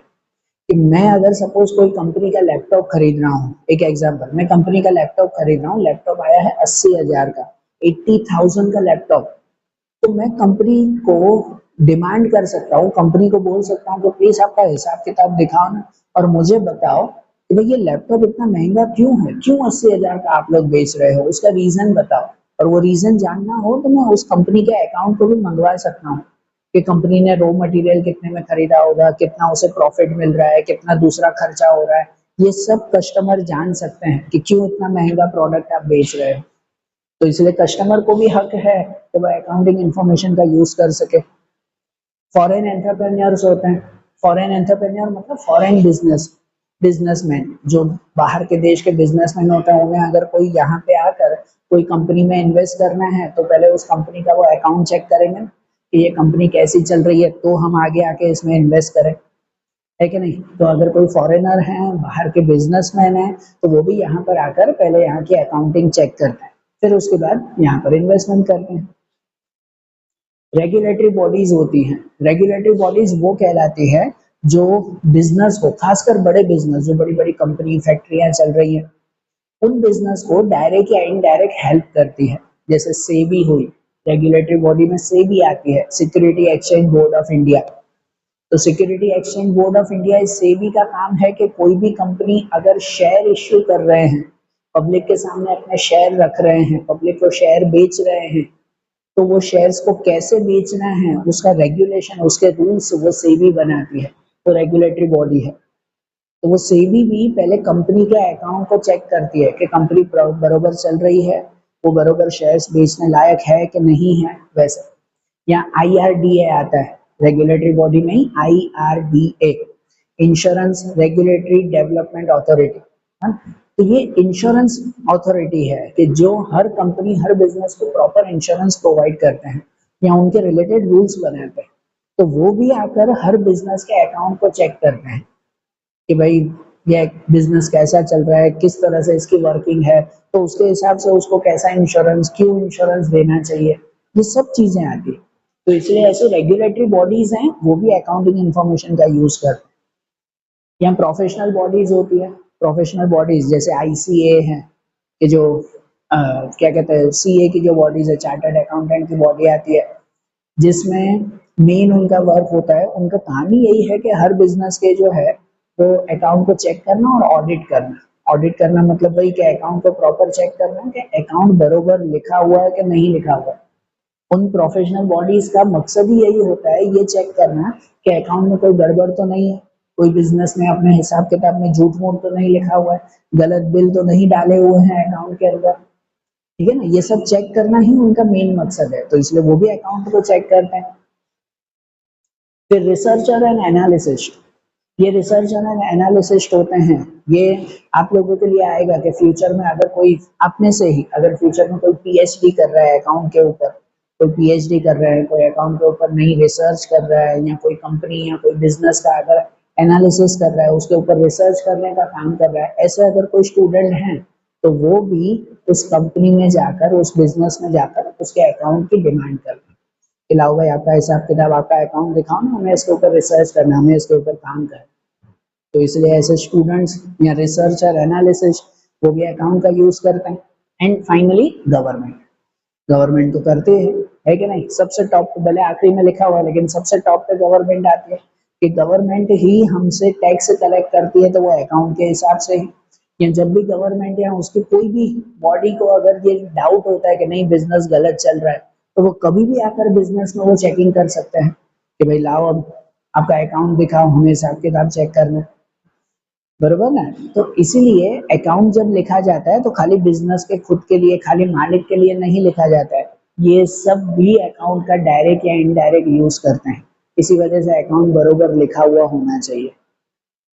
बता रही है ध्यान, ये सब नाम अच्छी तरह से नोट कर लेना है बेटा। फिर उसके बाद का हमारा क्वेश्चन है कि explain the qualitative characteristic of accounting. अब क्वालिटेटिव कैरेक्टरिस्टिक समझना है, अकाउंट के अंदर क्या क्या स्पेशल क्वालिटीज होनी चाहिए, क्या क्या स्पेशल बातें होनी चाहिए, वो उसकी क्वालिटेटिव कैरेक्टरिस्टिक होते हैं। देखो, इससे पहले हमने अकाउंट के यूजर्स के बारे में समझा कि अकाउंट जो लिखा जाता है वो खाली खुद के लिए नहीं है। पहले के समय में देशी नामा सिस्टम होता था ना, तो उसमें अकाउंट हम खुद के लिए ही लिखते थे ज्यादातर, कि पब्लिक को नहीं दिखाना है और किसी को नहीं दिखाना है, कोई गवर्नमेंट को नहीं दिखाना है, किसी के लिए भी नहीं, तो उसमें चल जाता था यार, कैसे भी लिखो। लेकिन अब जो अकाउंट लिखा जाता है उसके यूजर्स हम अकेले नहीं है, उनके यूजर्स बहुत सारे हैं। अकाउंट ऑलमोस्ट सबके लिए होता है ना, सबके लिए अकाउंटिंग, ठीक है। इससे पहले वाले क्वेश्चन में हमने समझा, 12 पॉइंट समझे कि बाहर के share holder, creditor, bank, government, customer, ये सब हमारे अकाउंट को देखते हैं भाई। तो भाई वो अकाउंट फिर लिखा हुआ वैसा प्रॉपर होना चाहिए ना, उसके अंदर कुछ क्वालिटी होनी चाहिए ना, कि जिससे जो हमारे यूजर्स हैं वो उस अकाउंट का प्रॉपर यूज कर पाए, उन्हें वो अकाउंट काम लगे, है कि नहीं। तो ऐसे अकाउंट के अंदर क्या क्या क्वालिटी होनी चाहिए, कौन से क्वालिटेटिव कैरेक्टरिस्टिक होनी चाहिए, तो उसके लिए कहते हैं कि हमारे अकाउंट के अंदर ये 4 क्वालिटी होनी चाहिए भाई, जिनमें सबसे पहला आता है रिलायबिलिटी। रिलायबिलिटी कहते हैं, रिलाय होना मतलब कि विश्वास करना, ट्रस्ट वर्दी होना, कि हमारा अकाउंट हमेशा ट्रस्ट वर्दी होना चाहिए। हमारे अकाउंट के अंदर कोई भी फॉल्स इंफॉर्मेशन नहीं होनी चाहिए, झूठ नहीं होना चाहिए, गलत नहीं होना चाहिए। खुद बनाकर कि बिल 10,000 का है, हम जो है वो 5,000 का बिल बनाकर अकाउंट में लिख दें, ये झूठी चीजें एक भी नहीं होनी चाहिए। अकाउंट ऐसा होना चाहिए कि जिसके ऊपर कोई भी यूजर, मतलब जो भी अकाउंट को यूज कर रहा है, जो भी अकाउंट को देख रहा है, उसे देखकर ट्रस्ट हो कि नहीं यार अकाउंट बरोबर लिखा हुआ है। अब ये ट्रस्ट हो कैसे? कैसे हो ये ट्रस्ट कि मैंने अपना हिसाब किताब लिखा है, मैं आपको दिखा दूं तो आपको कैसे हो कि नहीं यार ये रिलायबल है, ये अकाउंट एकदम ट्रस्ट वर्दी है, इसके ऊपर विश्वास कर सकते हैं, ये कैसे पता चले हमें? तो उसके लिए ही अकाउंट के रूल्स बनाए हुए हैं, जो आप आगे के चैप्टर्स में सीखोगे। अकाउंट के रूल्स बनाए हुए हैं इसी के लिए ही कि अगर हर बिजनेसमैन उन रूल्स के हिसाब से काम कर रहा है, उस रूल के हिसाब से अगर जो है वो अपना अकाउंट लिख रहा है, तो वो अकाउंट ऑटोमेटिकली रिलायबल हो जाता है, ट्रस्टवर्दी हो जाता है, कि कोई भी यूजर देखेगा तो वो चेक करेगा कि हाँ यार इसमें तो सब रूल बरोबर फॉलो किए हैं, हाँ भाई ये अकाउंट ट्रस्टवर्दी है, इस अकाउंट के अंदर रिलायबिलिटी है। समझ आ रही है बात? तो इसलिए कोई भी अकाउंट लिखा जाता है ना, तो सबसे पहली खासियत आती है रिलायबिलिटी, कि वो ट्रस्ट वर्दी होना चाहिए अकाउंट। सेकंड, रिलेवेंस होना चाहिए। रिलेवेंस, रिलेवेंस का मतलब ये कि जो भी जरूरी चीजें हमें चाहिए वो सब अकाउंट के अंदर लिखी हुई होनी चाहिए।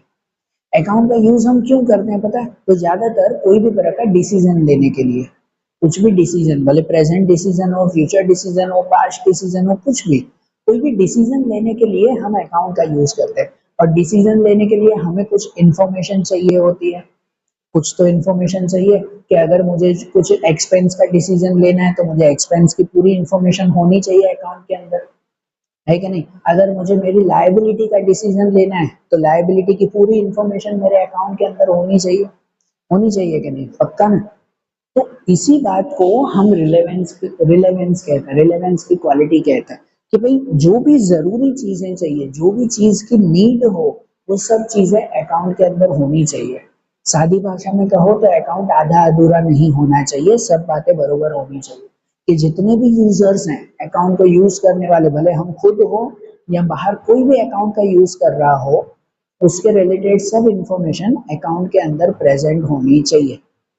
बरोबर, उसे रिलेवेंस की क्वालिटी कहते हैं, क्योंकि अगर इंफॉर्मेशन बरोबर होगी तो डिसीजन भी बरोबर लिए जाएंगे और जिसकी वजह से आगे का कामकाज भी बरोबर होगा। ठीक है, तो इसलिए ये प्रॉपर क्वालिटी होनी चाहिए रिलेवेंस की।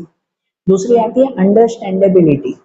अंडरस्टैंडेबिलिटी, तो ये तो सिंपल है कि भाई अंडरस्टैंडेबिलिटी मतलब कहलाता है कि भाई अकाउंट ऐसा होना चाहिए जो किसी के भी अंडरस्टैंड में, मतलब कि किसी के भी समझ में आ जाए। कोई एक नॉर्मल पर्सन जिसे बेसिक नॉलेज भी हो अकाउंट की, वो भी अकाउंट देखकर समझ जाए कि हाँ यार अकाउंट में क्या क्या बातें लिखी गई हैं। तो ऐसा सिंपल एंड अंडरस्टैंडेबल अकाउंट होना चाहिए, क्योंकि जो अकाउंट को यूज करते हैं ना, जो भी यूजर्स हैं, उसमें से बहुत सारे यूजर ऐसे होते हैं जिन्हें अकाउंट की डिटेल नॉलेज नहीं है। वो कोई सीए नहीं पढ़े हुए हैं, वो कोई कॉमर्स की फील्ड में सभी हो ऐसा नहीं है। आप कॉमर्स की फील्ड में हो तो आप फ्यूचर में 1-2 साल में अकाउंट की सब बातें सीख जाओगे, है कि नहीं? लेकिन सब थोड़ी कॉमर्स पढ़े हुए हैं, सब थोड़ी कोई अकाउंट के बारे में जानते हैं, लेकिन वो भी अगर कोई बिजनेस का अकाउंट देखे ना, तो उसे आसानी से समझ में आ जाना चाहिए कि हाँ भाई इसके अंदर क्या क्या बातें लिखी गई है। तो इसीलिए अकाउंट वो अंडरस्टैंडेबल होना चाहिए, उसके अंदर ये क्वालिटी होनी चाहिए कि वो इजी वे में लिखा हुआ हो कि कोई भी आसानी से समझ जाए। एंड देन कंपेरेबिलिटी, कंपेरेबिलिटी होनी चाहिए, कि अकाउंट ऐसा होना चाहिए जो कंपैरिजन करने में इजी हो, कि कोई भी अकाउंट हो उसको कोई दूसरे बिजनेस के साथ कंपेयर करना हो, ज्यादातर खुद के ही बिजनेस के साथ पिछले साल से कंपेयर करना हो, कि मेरे इस साल का अकाउंट है और पिछले साल का अकाउंट है, चलो मैं कंपेयर करके देखूं कि क्या फायदा है, क्या नुकसान है, कैसी मेरी गाड़ी चल रही है कि नहीं? ये कंपैरिजन होनी चाहिए ना। तो अकाउंट लिखा हुआ इस मेथड से होना चाहिए कि हम इजीली अपने अकाउंट को कंपेयर कर सकें। और उसके लिए क्या किया जाता है? तो उसके लिए हर साल अकाउंट सेम मेथड से लिखा जाता है। अकाउंट लिखने के भी अलग अलग मेथड है, वो भी आप आगे सीखोगे। अकाउंट लिखने की अलग अलग मेथड है, लेकिन अगर प्रॉपर कंपैरिजन रखनी है, ये कंपेरेबिलिटी की अगर क्वालिटी रखनी है, तो उसके लिए अकाउंट हमेशा सेम मेथड से ही लिखा हुआ होना चाहिए। हर साल अगर सेम मेथड होगी ना अकाउंट की, तो फिर कंपैरिजन करना आसान रहेगा, आसान रहेगा ना, इजीली कंपैरिजन हो पाएगा और बिना कोई तकलीफ के हर यूजर से उसको यूज भी कर पाएंगे। तो इसलिए अकाउंट लिखना तो खाली बस लिख देना ऐसा नहीं है, उसके अंदर ये चारों क्वालिटी भी होनी चाहिए कि जिससे हर यूजर्स के लिए वो अकाउंट प्रॉपर यूजफुल हो। बराबर, अरे ना बात ध्यान नोट कर लो। चलो ऐसे फिर उसके बाद का क्वेश्चन देखें तो 8th वाला क्वेश्चन है एक्सप्लेन द फॉलोइंग टर्म्स। तो आपके अंदर ये 6 टर्म्स दिए गए हैं, उसे एक्सप्लेन करना है। तो मैं ओरली समझा रहा हूँ, अब इसके आंसर नहीं लिखे हुए, मैंने खाली क्वेश्चन ही लिखा हुआ है। मैं ओरली हर टर्म समझा रहा हूँ, पहले ध्यान से समझ लेना, फिर जो ये आपकी नोटबुक में लिखा हुआ है उसे आप लोग एक बार ध्यान से रीड करना, ठीक है। तो पहले ध्यान से समझ लो ये सब टर्म्स, कि जैसे सबसे पहला टर्म आता है कैपिटल एंड ड्राइंग्स के बारे में। हमारे अकाउंट का सबसे इंपॉर्टेंट ये दोनों terms, capital and drawing. Simple भाषा में अगर कहो तो कैपिटल मतलब ये कहलाता है कि जब भी बिजनेस को चलाना हो और बिजनेस का ऑनर, सिर्फ ऑनर, बिजनेस का ऑनर जो कुछ भी अपने घर से बिजनेस में लेकर आता है वो सब बिजनेस का कैपिटल कहलाता है। मतलब बिजनेस को चलाने के लिए बिजनेस में जो कुछ भी हमने पैसे लगाए हैं वो हमारा क्या कहलाया, कैपिटल कहलाया उसमें, ठीक है ना। जो कुछ भी घर से बिजनेस में लेकर आया वो कैपिटल। कि जैसे मुझे अगर ये क्लास अगर शुरू करना है तो मैंने इसमें पैसे लगाए हैं, पैसे लगाए ना, कि भाई घर से मेरी जो कुछ भी सेविंग्स थी तो वो मैंने घर से पैसे लगाए, या घर पे कुछ टेबल पड़ी हुई थी तो घर से मैं यहाँ पर टेबल लेकर आया, या फिर दूसरी जो भी चीजें घर पे थी तो वो घर की कुछ चीजें मैं यहाँ पे लेकर आया। कुछ भी खुद के घर के जो भी पर्सनल चीजें थी उसमें से भले पैसे हो या चीजें हो वो हम बिजनेस में लगा रहे हैं तो वो कहलाता है हमारा कैपिटल, ठीक है। और वही चीज कि जब बिजनेस चल रहा होता है तो बिजनेस में से अपने पर्सनल यूज के लिए या घर के यूज के लिए जो भी चीजें हम घर पे ले जाते हैं वो सब कहलाता है ड्राइंग्स। तो सेकंड टर्म आता है ड्राइंग्स।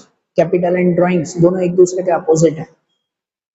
घर से कुछ भी बिजनेस में लेकर आ रहे हैं तो वो सब कैपिटल कहलाता है, और उसी तरह से कि बिजनेस से कुछ भी घर पे लेकर जा रहे हैं पर्सनल यूज के लिए तो वो ड्राइंग्स कहलाता है, बरोबर ना। अरे बिजनेस चल रहा है और घर पे अगर कोई चीज की नीड हो तो ऑफ कोर्स बिजनेस से घर पे तो चीजें लेकर ही जाएंगे ना हम लोग। जैसे मैंने हमेशा सिंपल सा एग्जांपल दिया हुआ है कि सपोज अगर मेरा बिजनेस है ग्रोसरी का, एक ग्रोसरी अगर का जो है वो बिजनेस है, मतलब राशन की दुकान है, तो घर पे मुझे अगर राशन चाहिए कि जो भी चावल चाहिए, दाल चाहिए, कुछ भी अगर चाहिए तो मैं अपने बिजनेस से ही तो लेके जाऊंगा ना, है कि नहीं। तो अपने बिजनेस से पर्सनल यूज के लिए मैं चीजें लेकर गया ना, या यहाँ से कुछ पैसे मैं घर के लिए लेकर गया ना, बराबर, और लेकर ही जाएंगे ना, बिजनेस उसके लिए ही तो चला रहे हैं। तो बिजनेस से घर पे कुछ भी लेकर जा रहे हैं वो क्या कहलाता है, हमारा ड्राइंग्स कहलाता है। और बिजनेस घर से कुछ भी बिजनेस में लेकर आ रहे हैं वो हमारा कैपिटल। कि मेरा बिजनेस शुरू हुआ, मैंने बिजनेस में 2 लाख लगाए हैं, वो 2 लाख लगाए मेरा कैपिटल है। सपोज 1-2 साल बिजनेस और अच्छा चल रहा है, अब मैं थोड़े और पैसे लगा रहा हूँ, तो जो भी घर से मैं खुद बिजनेस में पैसे लगा रहा हूँ वो सब कैपिटल। और फिर बिजनेस अच्छा चल रहा है, ठीक है, मैं थोड़ा चीजें घर पे लेकर आऊंगा, थोड़े पैसे मैं घर पे यूज करूंगा, तो वो बिजनेस से घर पे जो यूज हो रहा है वो सब हो गया ड्राइंग्स। सिंपल सी बातें हैं, ये एग्जांपल्स भी वही हैं सिंपल से, कि घर से बिजनेस में वो कैपिटल, बिजनेस से घर पे वो ड्राइंग्स। फिर दूसरा आता है capital receipt and revenue receipt, दूसरा कॉन्सेप्ट है समझना। Capital receipt and revenue receipt आता है। रिसिप्ट, रिसिप्ट मतलब इनकम कहलाती है, यहाँ रिसिप्ट मतलब इनकम हुई हमारी। और कैपिटल रिसिप्ट और रेवेन्यू रिसिप्ट का मतलब ये होता है कि जो इनकम ध्यान से समझना, जो इनकम बिजनेस की रेगुलर इनकम हो, हमेशा चलती रहती है जो इनकम, उस इनकम को हम लोग रेवेन्यू रिसिप्ट कहते हैं। वो रेवेन्यू रिसिप्ट कहलाती है कि जो इनकम रेगुलर इनकम है, हमेशा होती जा रही है, हर साल हो रही है या हर महीने हो रही है, रेगुलर इनकम है, तो उसे हम रेवेन्यू रिसिप्ट कहते हैं, बराबर। कि जैसे हमारा बिजनेस अगर चल रहा है कपड़े का, सॉरी, अगर कपड़े का बिजनेस चल रहा है और भाई रेगुलर कपड़े सेल हो रहे हैं, कस्टमर आते हैं, कपड़े हम बेच रहे हैं और उससे इनकम मिल रही है, तो ये रेगुलर इनकम है। या अगर मैंने कहीं पे कोई पैसे इन्वेस्ट किए हैं, तो इन्वेस्ट किए हैं और वहां से मुझे ब्याज मिल रहा है, सपोज हर 2 महीने में मुझे ब्याज मिल रहा है, हर 6 महीने में मुझे ब्याज मिल रहा है, तो ये रेगुलर इनकम है ना। बिजनेस में जो कोई भी रिसिप्ट मतलब जो कोई भी इनकम रेगुलर आती रहती हो तो उसे हम रेवेन्यू रिसिप्ट कहते हैं। और जो कोई भी इनकम रेगुलर ना हो, कभी कभार कोई इनकम होती है, कभी कभार कोई इनकम होती है और रेगुलर इनकम नहीं है, तो उसे हम लोग कहते हैं कैपिटल रिसिप्ट, ठीक है। जो कभी कभार इनकम होती हो, कि जैसे अगर ये फर्नीचर बेचकर मुझे 10,000 मिले हैं, तो ये फर्नीचर बेचना मेरा काम नहीं है, रोज बेच के मुझे 10,000 नहीं मिल रहे हैं। कोई पुराना हो गया है या यूज नहीं हुआ, मुझे रिप्लेस करना है और कुछ रीजन है, तो अब मैं फर्नीचर बेच रहा हूँ और मुझे पैसे मिल रहे हैं, तो ये क्या मेरी रोज की इनकम है? नहीं है ना, बराबर। मैंने कहीं इन्वेस्टमेंट किया था, जैसे जो एफडी होती है, बैंक में एफडी करवा देते हैं ना, फिक्स डिपॉजिट, तो बैंक में मैंने एफडी रख दी थी और वो एफडी के मुझे पैसे मिले हैं अब। तो एफडी के पैसे समझे 4-5 साल बाद मिलते हैं, और क्या वो रेगुलर इनकम है? तो रोज मिल रहे हैं एफडी के पैसे। तो बिजनेस की कोई भी ऐसी इनकम जो रेगुलर नहीं है, लॉन्ग टर्म की है, आपकी टेक्स्ट बुक में कितनी जगह पर वो टाइम दिया हुआ है कि जो इनकम रेगुलर ना हो, जो इनकम कुछ सालों में एक आध बार होती हो, तो ऐसी इनकम को हम लोग कैपिटल रिसिप्ट कहते हैं। और जो रेगुलर इनकम है, हर मंथली, क्वार्टरली, ईयरली, हमेशा रेगुलर वो इनकम हो रही है, तो उसे हम लोग रेवेन्यू रिसिप्ट कहते हैं। ठीक है, ध्यान देना है बेटा ये दोनों में। फिर उसके बाद आता है payables and receivables. Payable and receivable जैसे नाम ही है, पेएबल्स। पेएबल्स मतलब कहलाता है कि बिजनेस में जो कुछ भी पे करना बाकी है, कुछ भी अगर पे करना बाकी है, कुछ भी अगर देना बाकी है, तो वो सब बिजनेस के पेएबल्स कहलाते हैं, बराबर ना। जो कुछ भी देना बाकी हो वो सब पेएबल्स हैं हमारे। बात समझ में आ रही है कि जैसे अगर भाई बिजनेस में क्या कहते हैं, हमने किसी से उधार सामान लिया है और हमें पैसे देना बाकी है, तो वो पेएबल्स हो गया हमारा। कि किसी से काम करवाया है, अब उसको सैलरी देना बाकी है, वो पेएबल है। कि जो कुछ भी देना बाकी है, कि किसी ने हमें हेल्प की, अब उसको कमीशन देना, ब्रोकरेज, दलाली देना बाकी है, कुछ भी देना अगर बाकी हो, तो वो सब बिजनेस के क्या कहलाते हैं? पेएबल्स कहलाते हैं।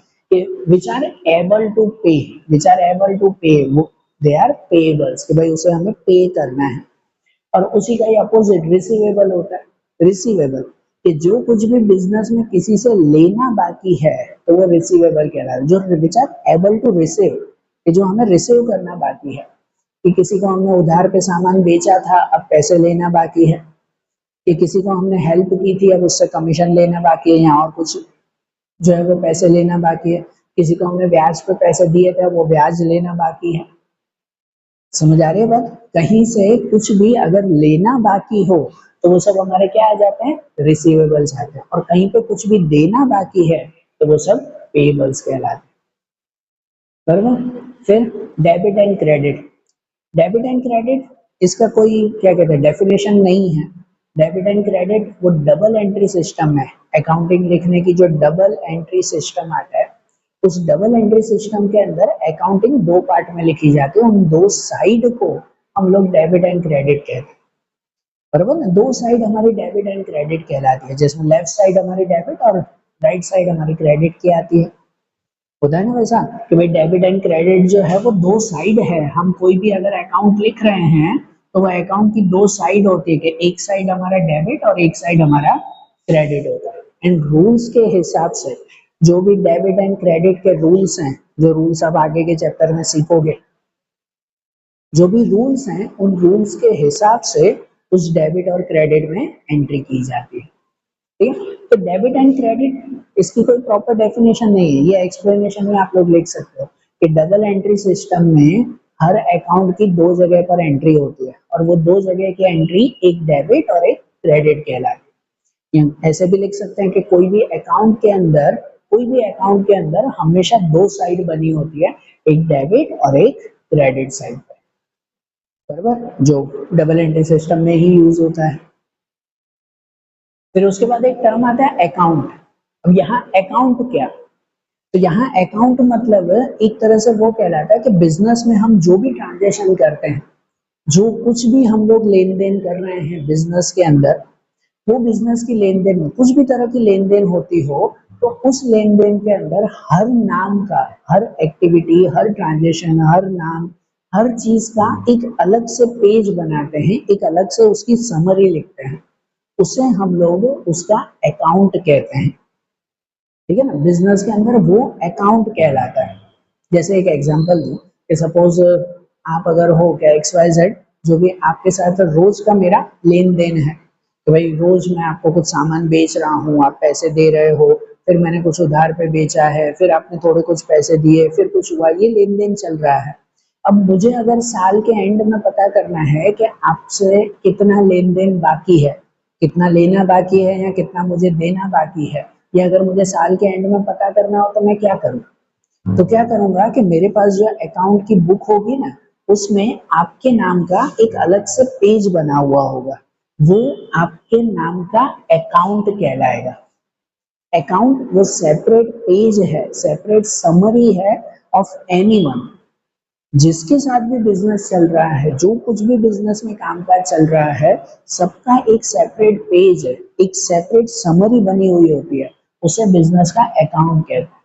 ये भी आप आगे के चैप्टर में डिटेल में सीखोगे भाई, ठीक है ना। तो जैसे आपके साथ लेन देन चल रही है, एक्स वाई जेड जो भी नाम हो, तो मेरी बुक में आपके नाम का एक्स वाई जेड अकाउंट है, ऐसा लिखा जाता है, एक्स वाई जेड अकाउंट, जिसमें मैंने आपको कुछ भी दिया हुआ हो वो यहाँ लिखूंगा, आपसे कुछ भी मिला मैं यहाँ लिखूंगा, जो कुछ भी है वो लेन देन चलता रहेगा। और मुझे साल के एंड में पता करना हो कि कितना लेन देन बाकी है, तो ये आपका अकाउंट है सेपरेट, ठीक है ना। ये आपका सिर्फ सेपरेट अकाउंट है, जिसमें सिर्फ आपके साथ की ही लेन देन लिखी हुई है, और उसी का ही मैं आखिरी का टोटल करूंगा तो पता चल जाएगा कि आपसे पैसे लेने बाकी है कि देने बाकी है। बता रही है ध्यान। तो सिंपल सी बात याद रखना कि अकाउंट वो एक सेपरेट समरी कहलाती है ऑफ एवरी ट्रांजेक्शन। बिजनेस में जो भी ट्रांजेक्शन हो रहा है, जो भी लेन देन हो रही है, किसी के भी साथ कुछ भी लेन देन हो रही है, सबका सेपरेट समरी पेज, उसे हम लोग अकाउंट कहते हैं, ठीक है ना। अकाउंट से किसी की भी समरी इजीली मिल जाती है, और किसी से भी कितना बाकी है, कितना पेएबल या कितना रिसीवेबल है, वो आसानी से पता चल जाता है हमें। ध्यान आ रही है ना बात है? ध्यान रखना बेटा ये सब टर्म्स। एंड देन वाउचर कहलाता है। वाउचर एक टर्म है, वाउचर मतलब हम सादी भाषा में उसे बिल कहते हैं। कुछ भी ट्रांजेक्शन हुआ है बिजनेस में, कुछ भी लेन देन हुई है, भले 10 रुपए की ही कोई लेन देन क्यों ना हुई हो, बिजनेस में कुछ भी ट्रांजेक्शन हुआ है, उस हर ट्रांजेक्शन का एक रिटर्न एविडेंस, उसे हम वाउचर कहते हैं। रिटर्न एविडेंस हो, एक रिटर्न सबूत हो वो, कि हाँ भाई ये 10 रुपए की लेन देन यहाँ पे हुई है, कुछ तो उसका सबूत होगा, उस सबूत को हम लोग क्या कहते हैं? वाउचर कहते हैं। सादी भाषा में बिल कहते हैं। मैंने आपको सामान बेचा होगा तो मैं बिल बना के दूंगा, एक कॉपी आपके पास रहेगी, एक कॉपी मेरे पास रहेगी। फ्यूचर में अगर कुछ भी गड़बड़ हुई कि यार मैंने कितने का सामान बेचा था, तो मेरे पास वो एविडेंस, वो सबूत रहेगा ना, वो वाउचर है ना मेरे पास, वो बिल है ना, तो पता चलेगा कि मैंने इस तारीख को आपको इतना सामान बेचा था, है कि नहीं? बात समझ में आ रही है ना? So voucher is a kind of return evidence of every transaction of account. ठीक है, बिजनेस में कुछ भी ट्रांजेक्शन हो रहा है उसका रिटर्न एविडेंस वो हमारा वाउचर, सादी भाषा में बिल। पक्का ध्यान में आ रहा है ना? ये सब टर्म्स अच्छी तरह से माइंड में रखना, और फिर आप एक बार आप नोटबुक में रीड करो तो ध्यान से समझ में आएगा। फिर उसके बाद 9th वाला क्वेश्चन है, लास्ट क्वेश्चन है हमारा, कि explain the method of maintaining accounts on mercantile system and cash system. अब अकाउंट मेंटेन करने के दो method, mercantile system and cash system, वो दोनों सिस्टम हमें समझाना है, ठीक है ना। वो दोनों सिस्टम को एक्सप्लेन करना है, तो ध्यान से सुनना बेटा ऐसा। देखो हमने पहले अकाउंटिंग की दो मेथड समझी थी, कि जिसके अंदर देशी नाम और डबल एंट्री सिस्टम। और डबल एंट्री सिस्टम अकाउंटिंग जब किया जाता है उसके अंदर तीन मेथड आती है, mercantile system, cash system and mix base, या तो मिक्स मेथड आती है इन दोनों की। तो जहां मिक्स तो यहाँ हमें एक्सप्लेन नहीं करना है, यहाँ वो दो हैं, मर्केंटाइल एंड कैश सिस्टम। तो ये कैसे होता है, पहले मर्केंटाइल सिस्टम समझे, जिसे एक्रूअल सिस्टम भी कहते हैं। मर्केंटाइल सिस्टम जो प्रेजेंटली हम लोग यूज करते हैं, और ऑलमोस्ट 99% बिजनेस यही सिस्टम यूज करते हैं। हम लोग भी जब अब अकाउंट 11th में सीखेंगे तो यही सिस्टम सीखेंगे।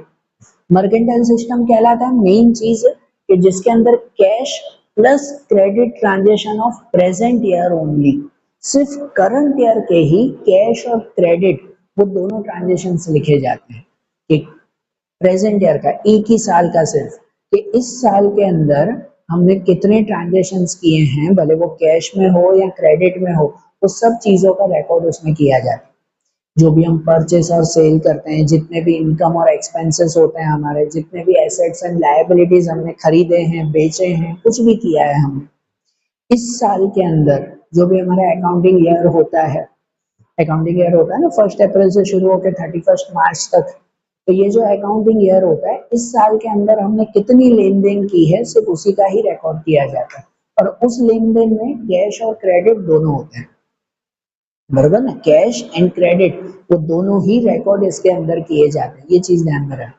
सपोज इस साल के हमने जो है वो सेल की है कि टोटल 1 लाख की सेल की है, भाई इस साल में हमने 1 लाख रुपए की सेल की कि जिसके अंदर 70,000 कैश में है और 30,000 क्रेडिट में है, तो हम दोनों उसमें लिखेंगे, ठीक है ना, दोनों ही लिखे जाते हैं कि हमने 1 लाख की सेल की है कि जिसके अंदर 70,000 का कैश सेल था और 30,000 का क्रेडिट सेल था, दोनों लिखे जाते हैं, बरोबर। अगर सपोज हम कोई क्या कहते हैं किसी को सैलरी देनी होती है, तो अगर हमने सैलरी भाई पूरे साल की सैलरी हमने जो है वो 12,000 की है, पूरे साल की सैलरी 12,000 है, किसी को अगर देनी है सपोज 12,000 सैलरी देनी है, जिसमें से हमने 9,000 दी है उसको सैलरी, 3,000 बाकी है, तो हम बिजनेस में दोनों लिखते हैं कि 9,000 की सैलरी हमने दी है और 3,000 बाकी है, भाई एक साल की कितनी कितनी अमाउंट है वो सब लिखा जाता है। ये ध्यान देना कि प्रेजेंट ईयर की अमाउंट उसके अंदर लिखी जाती है हर चीज की, पिछले साल की कितनी,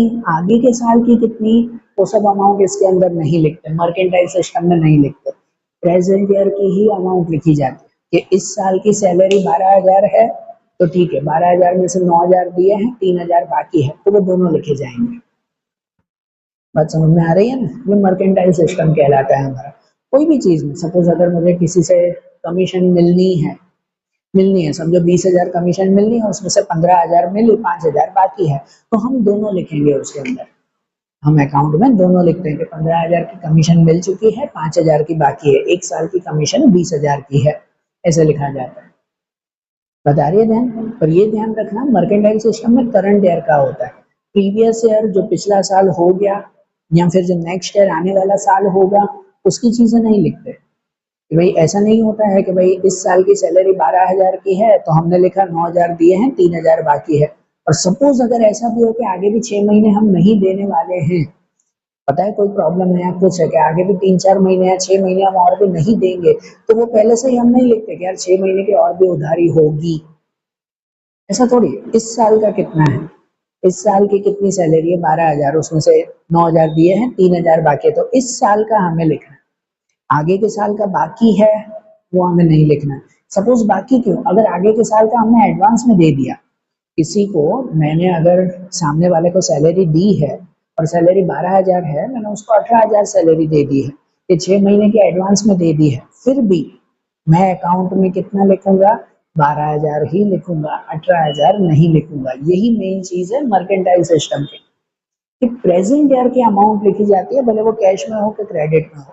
आगे के साल का कुछ आपने किसी को एडवांस दे दिया है वो इसमें नहीं लिखा जाता है, या वो प्लस माइनस करके लिखते हैं जो आप आगे सीखोगे, बरोबर। या कुछ पिछले साल का था बाकी इस साल चुका दिया है या जो कुछ भी हुआ वो सब भी नहीं, सिर्फ करंट ईयर की मेन अमाउंट कितनी है वही अमाउंट उसके अंदर लिखी जाती है, कि जिससे एक साल का परफेक्ट हमें प्रॉफिट एंड लॉस पता चलता है। मर्केंटाइल सिस्टम का मेन मकसद यही होता है ना कि परफेक्ट प्रॉफिट एंड लॉस पता चले कि एक साल का कितना हुआ, वो बता रही है ध्यान। और 99% बिजनेसमैन यही अपनाते हैं, मर्केंटाइल सिस्टम, हर कोई यही मेथड अपनाता है, हम सीखेंगे भी यही। और दूसरी मेथड आती है कैश सिस्टम की। कैश सिस्टम में सिर्फ कैश ट्रांजेक्शन ओनली, सिर्फ कैश ट्रांजेक्शन ही उसमें दिए जाते हैं, उसमें क्रेडिट लिखा ही नहीं जाता। कि सपोज अगर मैंने एक साल में 1 लाख की सेल की है, 1 लाख का सामान बेचा है, जिसमें से 70,000 मैंने कैश में बेचा है, 30,000 उधार पे बेचा है, तो मर्केंटाइल सिस्टम होता है तो हम दोनों लिखते हैं कि 70,000 का कैश, 30,000 का उधार बाकी है। लेकिन अगर मैं कैश सिस्टम से अकाउंट बना रहा हूँ तो मैं खाली कैश ही लिखूंगा कि मैंने 70,000 का सामान बेचा है, 30,000 का उधार पे है वो लिखूंगा ही नहीं मैं, वो लिखेंगे ही नहीं, वो जब 30,000 मिल जाएंगे ना पैसे तब लिखेंगे कि हमने 30,000 का सामान बेचा, तब तक उसकी नोट रहती है, नोट रहती है, बिल होते हैं, सब सबूत रहता है, पर अकाउंट के अंदर हिसाब किताब में नहीं लिखा जाता कि 30,000 मिल गए। इसके अंदर पहले ही लिख देते कि हाँ भाई 30,000 मिल जाएंगे, भले नहीं मिले, भले बाद में मिलेंगे, पर लिख तो देते कि हाँ मिल जाएंगे। इसके अंदर नहीं, इसमें सिर्फ कैश जो उधार है वो नहीं। सैलरी अगर मैंने दी है उसमें कि सपोज साल की 12,000 की सैलरी है, 9,000 सैलरी दी है, 3,000 बाकी है, तो इसके अंदर तो हम दोनों लिखते हैं ना मर्केंटाइल सिस्टम में। कैश सिस्टम में दोनों नहीं लिखते, कैश सिस्टम में सिर्फ लिखा जाता है कैश कि मैंने 9,000 की सैलरी दी है, 3,000 बाकी है, हम नहीं लिखते, बराबर। लेकिन हाँ, कैश सिस्टम में सब कैश ही लिखा जाता है। तो कितनी बार some time of previous year and next year also, कि कुछ पिछले साल का भी कैश दिया है या कुछ अगले साल का भी कैश है, वो भी इसमें लिख देते हैं। जैसे मैंने अभी बताया कि सैलरी सपोज 12,000 की जगह मैंने 18,000 दे दी, अगले साल का भी 6 महीने का मैंने एडवांस दे दिया है, तो मर्केंटाइल सिस्टम में वो नहीं लिखते। मर्केंटाइल सिस्टम में सिर्फ प्रेजेंट ईयर का ही लिखते हैं कि इस साल की 12,000 की सैलरी है ना, 6 महीने के एडवांस दे दिए, वो अभी नहीं लिखना है, वो अगले साल लिखेंगे अकाउंट में। जबकि इसके अंदर हमने 6 महीने का एडवांस दे दिया है, वो भी लिखेंगे क्योंकि कैश तो गया, कैश तो गया ना, कि हमने 18,000 दिए तो वो 18,000 ही कैश में लिख देंगे हम, कि भले वो नेक्स्ट ईयर का है तो नेक्स्ट ईयर का है, हम लिख देंगे कि 18,000 का है। बता रही है ध्यान। तो इसलिए कैश सिस्टम में सिर्फ कैश की ही एंट्री की जाती है, तो वो कम हो ज्यादा हो, कि पहले के हो आगे के हो, कुछ भी हो, जितना कैश आया गया वो सब लिख देते हैं। जो उधार है, बाकी है, कुछ है, उसको नहीं लिखते, बराबर ना। जो चीज कितनी जगह पर परफेक्ट रिजल्ट नहीं दे पाती है, जबकि मर्केंटाइल सिस्टम में कैश और क्रेडिट दोनों लिखते हैं और एक साल का ही लिखते हैं, जिससे एक साल का परफेक्ट हमें प्रॉफिट एंड लॉस का रिजल्ट मिल पाता है ना। इसलिए ज्यादातर बिजनेसमैन ये अपनाते हैं, ये बहुत कम अपनाते हैं। छोटे छोटे बिजनेसमैन होता है ना, कोई छोटा कोई नाश्ते का काम कर रहा है, कोई छोटा रेस्टोरेंट चल रहा है, कोई छोटा जो है वो सब्जी बेचने का काम कर रहा है। इन शॉर्ट जो भी छोटे छोटे कामकाज होते हैं उसमें ये सिस्टम चल जाता है। बड़े बड़े बिजनेस के लिए यही सिस्टम बेस्ट रहता है। बता रही है ध्यान, पक्का ध्यान में रहेगा ना, नोट कर लेना बेटा, ऐसे इन दोनों को और माइंड में रखना, टेक्स्ट बुक में एक बार रीड कर लेना ऐसे ध्यान से।